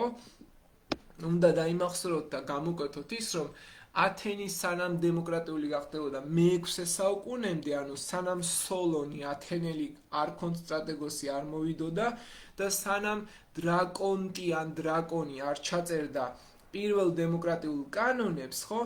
მანამდე მმართველობდა არისტოკრატთა, ესე იგი, ფილოსოფოსთა 7 ბრძენთა ჯგუფი, რომლებიც სპეციალურად ამისთვის იზრდებოდნენ ამ შემთხვევაში. ყველა მამაკაცი ზოგადად ათენში, როცა უკვე დემოკრატიული გახდა, არა მონები და მეტეიკები, არამედ ზოგადად ათენი, რომელიც ეკლესიის სახელით დაარსებული იყო, მერე მმართველი სისტემა და ეკლესია ერქვა სახალხო კრებას, აი ესენი პასუხისგებელნი იყვნენ ძირითადად ყველაფერზე. არსებობდა ათენში ბულე, არქონტ სტრატეგოსი იყო ერთწლიანი თანამდებობა, ოღონდ ეს ყველაფერი მე-7, მე-6 საუკუნეების შემდეგ, მანამდე არა. მანამდე იყო სხვა ტიპის მმართველობა, ბრძენთა მმართველობა. სამხედრო თვალსაზრისით ფლოტი ჰყავდა ძალიან გენიალური და რეფორმატორები ჩამოთვალოთ, ერთი იყო დრაკონი, ან დრაკონტი, ეს რაღაცა ის არ გეგონოთ ყოველთვის ხალხს უსაო, იმიტომ რომ მე ასე მეგონა ცეცხლის მქროლი დრაკონი და სანამ არ მივხვდი ვინ არის ეს დრაკონი, მე გავარკვი. ასე რომ ეს არის პირველი მკაცრი კანონები დაწერა, დრაკონული კანონმდებლობა შექმნა ეგრეთ წოდებული 624 ან 621 ან 619 ან 617, რა ვიცი, ყველა წიგნში სხვადასხვა წერია. მეორე არის სოლონი, 594 წელს მოღვაწე ათენელი სოლონი, რომელმაც მონობა გააუქმა, საერთოდ გააუქმა მონობა, შექმნა 4 ქონებრივი ცენზი და ეს 4 ქონებრივი ცენზი უშუალოდ დააყო ფენებად. პენტაკოსია მედიმნები, ჰიპები, ზეგვიტები და ფეტაები. ეს არ დაიმახსოვროთ, ვეც არ ვიცი, ამიტომ არ გინდათ ამის დამახსოვრება, არავინ არ შეგიკითხებათ. მაგრამ იცოდეთ, რომ ესენი იყვნენ არქონტები, ხაზინდრები, მხედართა ფენა, ჰოპლიტები. აი ეს შეგიძლიათ დაიმახსოვროთ, უმდაბლესი ფენა იყო ამ შემთხვევაში უკვე მონათა საზოგადოება და ფულის რეფორმა გაატარა მათ შორის სოლონმა. ასევე ჩვენ გვყავს კლისთენე, რომელიც ამ კუთხით გამორჩეულია და 509-508 წლებში მოღვაწეობდა და კლისთენემ დაარსა სიტყვა დემოკრატია. მან დაყო მოქალაქე 10 ნაწილად, ფილედ. ფილე იყო ტერიტორიული ნაწილი, დანაყოფი, დემი, ფილე, ქათმის ფილე არა, ეს ქათამით ამ სიმბოლურ სახეს ატარებს, რომ ესეც ასე გონიათ ხოლმე და ბოლო ყველაზე გამორჩეული იყო პერიკლე. ათენში დამკვიდრდა პირდაპირი დემოკრატია პერიკლეს დროს და ჩვენ ვართ წარმომადგენლობითი დემოკრატიით, მინდა ხაზი გავუსვათ. ჩვენ ვირჩევთ ვიღაცა 300 ქაჯს, რომელიც უკვე 12 წელია მართავს. და ბერძნები ასე არ აკეთებდნენ. ბერძნები 6000 ადამიანი იყო, რომელიც პირდაპირ წყვეტდა რა უნდოდა მას. პირდაპირ დემოკრატია იყო, რომ ყოველ დღე კვირაში ორჯერ თუ სამჯერ ვალდებულება გქონდა, რომ წასულიყავი სადღაც ამფითეატრში, დამჯდარიყავი, ხელი აგეწია, მონაწილეობა მიიღო კანონების მიღებაში, ვიღაცა გაგეგდო, ვიღაცა არ გაგეგდო და ასე შემდეგ.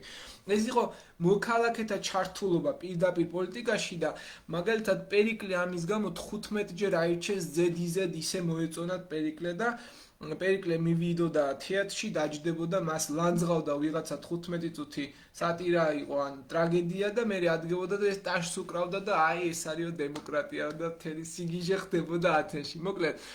მოკლედ, ეს იყო ეპოქა, ანტიკური ეპოქა, რომელშიც ყველა მამაკაცი მოქალაქე იყო, შეეძლო მონაწილეობის მიღება და ბულე მართავდა საბჭო, არსებობდა ყველაზე მნიშვნელოვან გადაწყვეტილებებს ხალხის მიერ ეს იღებდა სწორედ, რასაც ვერ ვიტყვით საერთოდ სპარტაზე. სპარტა იყო ცადა დედამიწა, ცადა მიწა, ხო, დღე და ღამე ასე განსხვავდებოდა.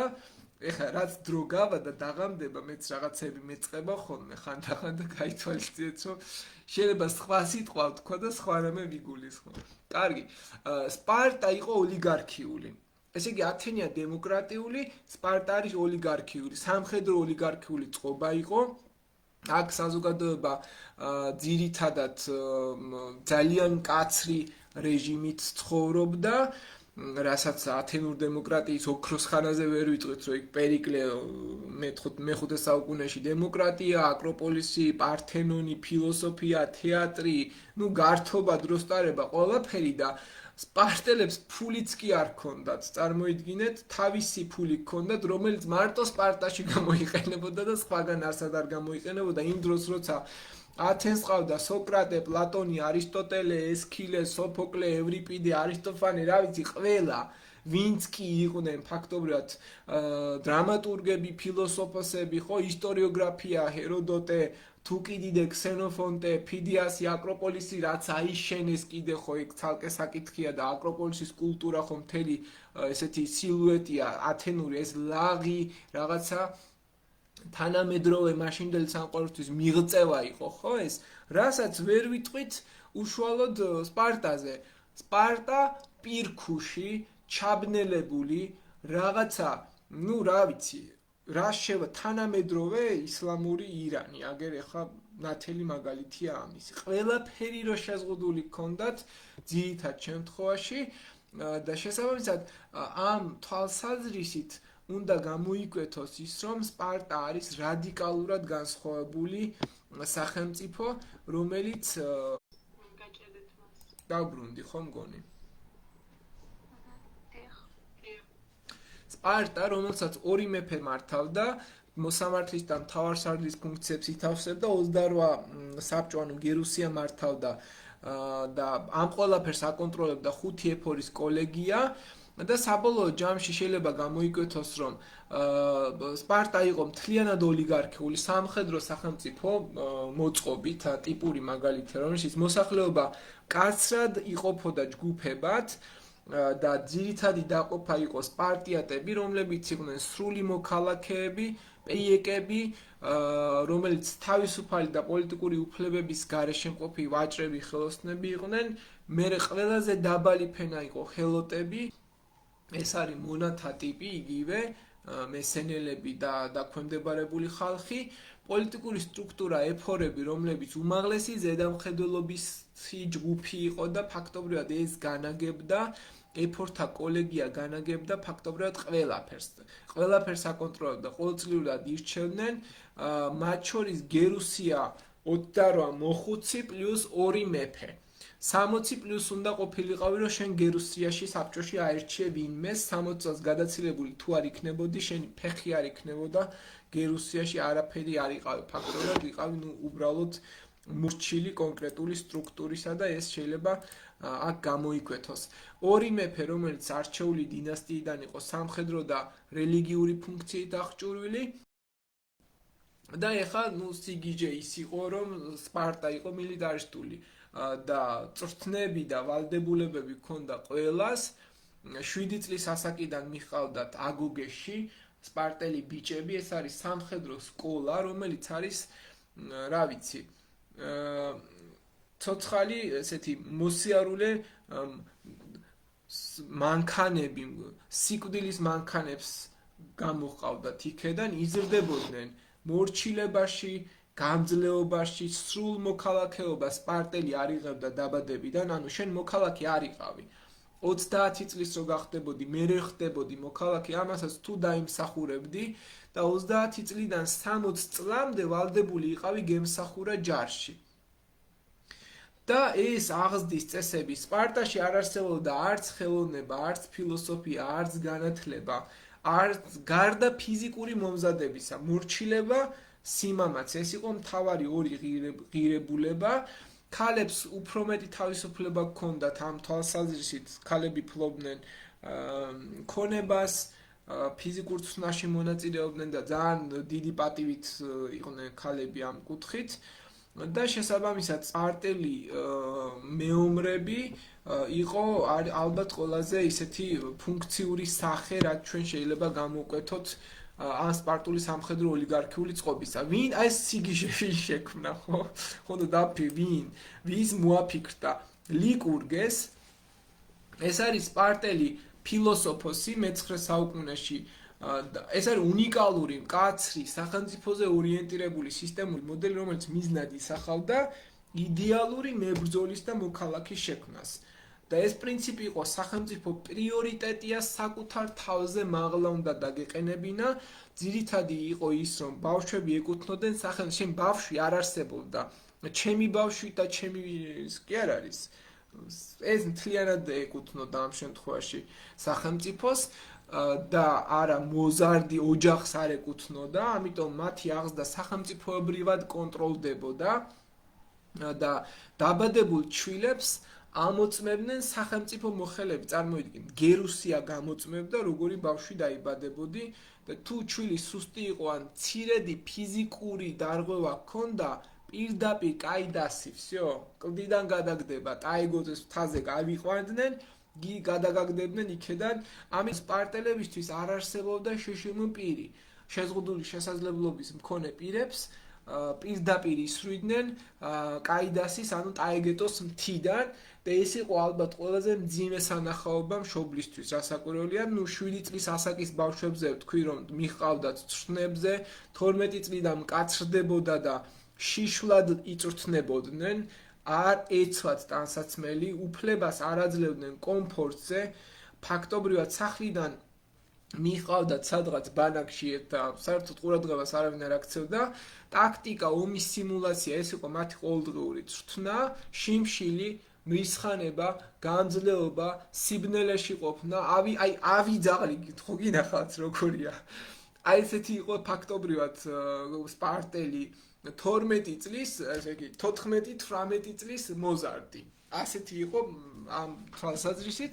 მერე 18-20 წლის ასაკში უკვე კრიფტია ერქვა ეგრეთ წოდებული, ეს არის გასამხედროებული, უკვე გაავებული ახალგაზრდა ეჭვმიტანელი, რომელიც ფაქტობრივად ანადგურებდა ყველას, ვინც კი მას წინ შეხვდებოდა და აი ამ ყველაფერს თუ გაივლიდი და გაუძლებდი, მაშინ 30 წლის ასაკში ისიც 12 წლის შემდეგ მოგცემდნენ მოქალაქეობას. კრიფტია იყო სპეციალური ფორმა ახალგაზრდული გამოცდისა, კრიფტია გავლილები უკვე იმსახურებდნენ ძირითადად მოქალაქეობას. ახალგაზრდები ღამით გადიოდნენ და მონების მეთვალყურეობას, ფარულ ლიკვიდაციას კლავდნენ ხშირად მონებს. მიზანი იყო, რომ საშიშ და უშიშარ მეომრებად ჩამოყალიბებულიყვნენ და თან ჰელოტები დაეშინებინათ, იმიტომ რომ სიკვდილი მათთვის უნდა ყოფილიყო ჩვეულებრივი ფაქტი.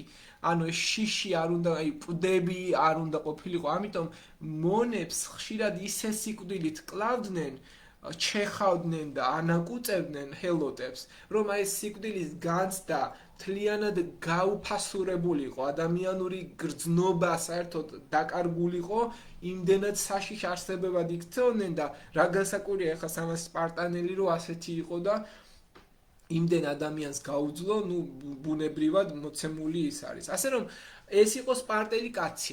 ქალი, როგორც გითხარით, ბევრად უფრო თავისუფალი იყო და ეს ყველაფერი ლიკურგემ შექმნა, კანონები დაწერა, ქალები გოგონებს ასწავლიდნენ სირბილს, ძალას, გიმნასტიკას და ეს გაეზარდა, ქალი უნდა ყოფილიყო მებრძოლი, შვილი, ცნობილი ფრაზა შვილო ან ფარი მოიტანე, ან მზე მასზე დასვენებული მკვდარი, ანუ მას ფარით ამ ფარზე, ხო?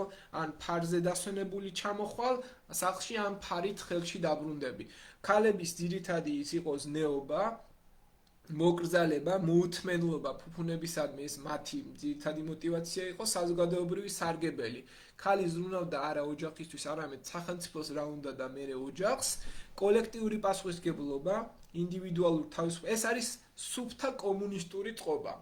არც მეტი, არც ნაკლები.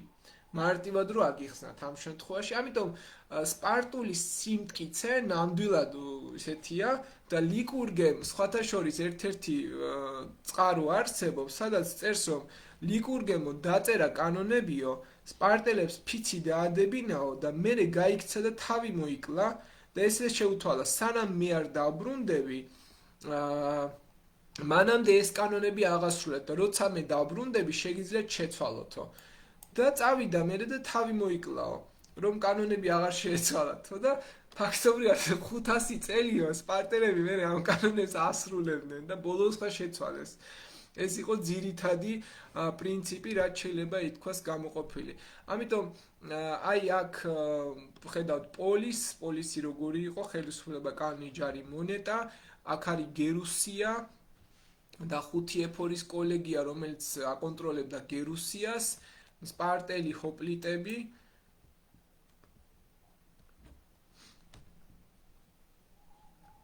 აი მაგალითად ფილმებში რო ხედავთ, რომ სპარტელი მამაკაცები ძალიან მიმზიდველები არიან, ვიღაცებს ამბობენ, რომ ეს ასე ვერ იქნებოდა ყველა, მაგრამ სპარტული აღზრდის წესი სხვანაირს ვერ გაქცევდა, აი ფიზიკურად ვერ იქნებოდი სუქანი და ჭარბწონიანი. არ არსებობდა ეგეთი რაღაც. ათენის საზღვაო გემი ტრირია, სპარტელი მეომარი, ქალი. ქალი უნდა ყოფილიყო წელში გამოყვანილიო და აი ეს სიმბოლო ასეთია, რომ აი ქალი თუ ამას გაცდებოდა, ის უკვე ქალად აღარ ვარგოდა, უხეშად რომ ვთქვათ. ამიტომ ქალებს ჰქონდათ უმკაცრესი დიეტა, სპარტული დიეტა, შეგიძლიათ მოიძიოს და დასხდეთ სპარტულ დიეტაზე, ვისაც გინდათ წონის დაკლება, ოღონდ ძალიან დიდხანსაც ნუ იქნებით, შეიძლება ვერ გაუძლოთ მაგას. საბოლოო ჯამში თქვენ ხედავთ ჯგუფებს, რომელიც მე-13 საუკუნეში ჩამოსახლდა, დორიელები, ატიკელები, იონიელები და სხვადასხვა ტერიტორიაზე. სპარტა ლაკონიაში იყო, ლაკონიკე აქედან მოდის და სპარტელები საერთოდ არ საუბრობდნენ ძირითადად, რამოდენიმე ორ სიტყვას თუ გეტყოდნენ, მადლობა უნდა გეთქვა და მაგალითად ქსერქსეროს შევიდა და შიკრიკი გაუგზავნა სპარტის მეფეს, ესე უთხრა, მე თუ შემოვედიო და აგაოხრეთო, ნუ რა ვიცი, გადაგწვალთო და ამათ 200 მიწერეს, ხოლო თუ შემოხვალ, ან თუ. ეს იყო ძირითადი პრინციპი. სოლონი აგერ ხედავთ, სპარტელებზე ვისაუბრეთ და აი აქ ხედავთ რუკაზე ჩამოსახლება. თრაკიელები, მაკედონელები, ფრიგიელები როგორ ჩამოდიან და სახლდებიან ატიკასა და სპარტაში ძირითად ნაწილზე. კარგით, მე მგონი აქ კითხვები აღარ გაქვთ, ეხლა ესენიც გავიაზროთ ეს ვიზუალურად, რაც ხო პრინციპში აღარ არის მეტი აქ არაფერი. ხო, ყველაზე მთავარი ბერძნული კოლონიზაცია. ბერძნებმა დაიწყეს, ნახეთ, რამდენი კოლონია დაარსებული. 600-მდე კოლონია დაარსეს. და ეს 600 კოლონია მთელ ხმელთაშუა ზღვაში, იონიის ზღვა, ეგეოსის ზღვა, ექსინოს პონტო, ავქსინოს შავი ზღვის და ექსინოს ეს სტუმართმოყვარე და არასტუმართმოყვარე ზღვა, ხმელთაშუა ზღვა, ასე ერქვა. პოლისები საქართველოს დასავლეთ ნაწილში, პიტიუნტი, დიოსკურია, პიტიუნტი ბიჭვინთაა, დიოსკურია, სოხუმი, გინეოსი არის, ოჩამჩირე, ფაზისი, ფოთი, კუტაია მათი დაარსებულია. პოლისი რომ დაგიარსებინა, 4 პრინციპი ჭირდებოდა. ქალაქი უნდა ყოფილიყო დაცული, შემაღლებული, წყლით მომარაგებული, ბერძნული ცეცხლი წაგეღო, აკროპოლისი ყოფილიყო და ეს იყო ძირითადი სისტემა ამ შემთხვევაში, რაც მათ ბერძნებს აქცევდა ერთ-ერთ ელიტარულ ძალად. ბერძნული წესების დროს ოსტრაკიზმი იყო, ოსტრაკიზმის წესი იყო, რომ მოქალაქეები კენჭისყრის გზით ასახელებდნენ მათ ვისი აზრით ტირანიისკენ იყო მისწრაფული და 6000 ხმით გაგდებდნენ ქალაქიდან. როგორც კი 6000 ხმას მოაგროვებდი, გაგაგდებდნენ ქალაქიდან, შენ წახვიდოდი და გადასახდებოდი და დაარსებდი ახალ პოლისს. ოსტრაკიზმო ამას არეგულირებდა ოფიციალურად და ეს იყო ერთ-ერთი მნიშვნელოვანი წესწყობა. პოლისის გადასახლების წინ ორაკული იყო ადამიანი, რომელსაც უნდა გეტყოდა, სად უნდა წასულიყავი და ასევე ოიკისტი იყო ადამიანი, რომელიც სათავეში ედგა ამ ყველაფერს და უშუალოდ მონაწილეობდა. ბერძნული კოლონიზაცია მე-6 საუკუნეებში მიმდინარეობდა, ამ ყველაფერს ერქვა სტენოხორია, შევიწროების შედეგად ბევრი ხალხი რომ გაჩნდა, ვეღარ აკავებდნენ ამ შემთხვევაში, ასე გამოიყურებოდა ბერძნული პოლისი დაახლოებით ახლად დაარსებული. და საბოლოო ჯამში იყო ისეთ შემთხვევებიც, რომ ადგილი რო აღარ იყო, ერთი პოლისი მეორეს ებრძოდა, ან ერთი პოლისი მეორესთან გაერთიანდებოდა და იქმნებოდა უფრო დიდი პოლისი, რომელსაც ერქვა მეტროპოლოს, ანუ მეტრო უფრო დიდი პოლისი ამ შემთხვევაში, რაც თქვენ უნდა გამოკვეთოთ. და აი ეს მართლობის ფორმები დასკრინეთ, აქ რაც არის. და კარგად დაიმახსოვრეთ, მონარქია არის ერთი მმართველობა, როცა სათავეში დგას მეფე, იგი განაგებს ქვეყანას, სათავეში დგას ერთი დინასტია, ბაგრატიონები მაგალითად, ჰოფენშტაუფენები, ისინი ჰაბსბურგები და ასე შემდეგ. ოლიგარქია, მცირეთა მმართველობა, აღარ გავხსნი ახლა, ჩვენ უკვე ყველაფერი კარგად ვიცით ოლიგარქიაზე. დემოკრატია დემოკრატია არის მცირეთა მმართველობა და აქ აქცენტი კეთდება პრივილეგირებულ ფენაზე, რომელიც წარმომავლობით არისტოკრატიულ სისხლით გამორჩეულს გულისხმობს. დიქტატურა, ხალხის რისხვით არჩეული დიქტატორი ხდები, დიქტატორს ვერ დაუძახებს საკუთარ თავს, ვიღაცა უნდა გაკადროს, დიქტატორი ხარო. ეს არის ხალხის რისხვით ან სიყვარულით არჩეული სახელი. იმიტომ რომ ჩვენ კიმ ჩენ ინს ვიცნობთ, ხალხს ძალიან უყვარს კიმ ჩენ ინი, ეს დიქტატორია. მაგრამ რისხვითაც შეიძლება აგირჩიონ. ავტოკრატია არის ერთი ადამიანის მართვა, ჩვენ ფაქტობრივად გვაქვს ავტოკრატიული, ოლიგარქიული დიქტატურა, რაღაც ეგეთი სიგიჟე. ოხლოკრატია არის ბრბოს მმართველობა, ანუ რაღაცა ჯგუფი რო არის დაწინაურებული, დემოკრატია ხალხის მმართველობა, რესპუბლიკა იგივეა, ოღონდ ცოტა სხვა ტიპის შერწყმული აქვს, მონარქია, ოლიგარქია და რესპუბლიკა ერთად არის და თეოკრატია არის სახელმწიფოს სათავეში, როცა დგას რელიგიური ლიდერი. ასეთი არის ირანი. მე-7 საუკუნის კოლხა უკვე კოლხეთად გადაიქცევა, მეფე დგას მის დროს სათავეში, კოლხური თეთრი მოიჭრება, კოლხეთი ამ დროს ძლიერდება და სკეპტუხებად იყოფა ადმინისტრაციულ ნაწილებად და კოლხეთი მოიხსენება ზემოზღვიდან ქვემოზღვამდე 4 სახელმწიფოში ჰეროდოტეს წიგნში და კოლხეთი, მიდია, ირანი და სასპერები, რომელიც აღმოსავლურ ქართველური ტომები იყვნენ, ქართლიდან მოდის, აქედან სპერი, პერი, იბერი და იბერიის სამეფო ასე ჩამოყალიბდა აღმოსავლეთ საქართველოში. აღმოსავლეთ საქართველოს სასპერებს მამასახლისი ედგა სათავეში, გვაროვნულ ტომობრივი თემის ლიდერი და აქედან მამასახლისი, თქვენთვის ცნობილია მცხეთის მამასახლისი სამარა და მისი ძმისშვილი ფარნავაზი, რომელიც მერე ქართლიდან მეფე გახდება და სათავეში ასე გამოიყურება ეს კონტურული რუკა კოლხეთსა და იბერიას სასპერებს შორის. ამ შემთხვევაში რაც უნდა გამოკვეთოთ. ესე იგი, აქ არის მმართველობის კონკრეტული აქცენტი რაზე. მონარქიას აქვს სამი ტიპი.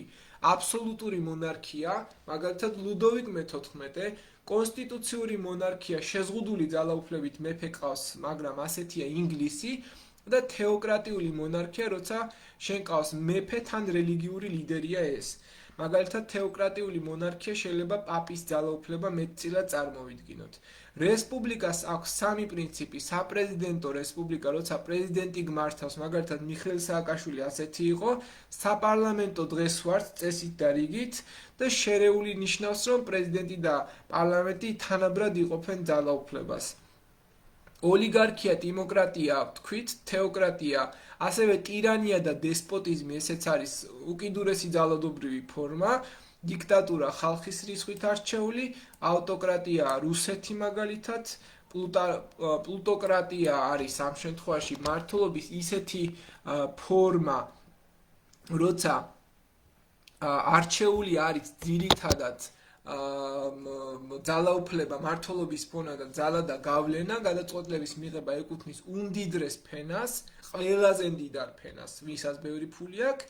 დემოკრატია ასევე ხალხი და ანარქიას მმართველობის ფორმაა, სხვათა შორის ოღონდ ქაოსური მართვა-გამგებლობა ამ შემთხვევაში. მოკლედ, ათენის სპარტაზე გადავედით და ჩვენ დაგვჭა ბერძნულ-სპარსული ომები. აი ამ ნაწილიდან უკვე განვაგრძობ შემდეგზე ახსნას, აქ გავჩერდები, იმიტომ რომ ფიქრობ, რომ აზრი აღარ აქვს, გაზრების დონე და ხარისხი ძალიან დაიკლებს. ამიტომ აქ შევჩერდეთ.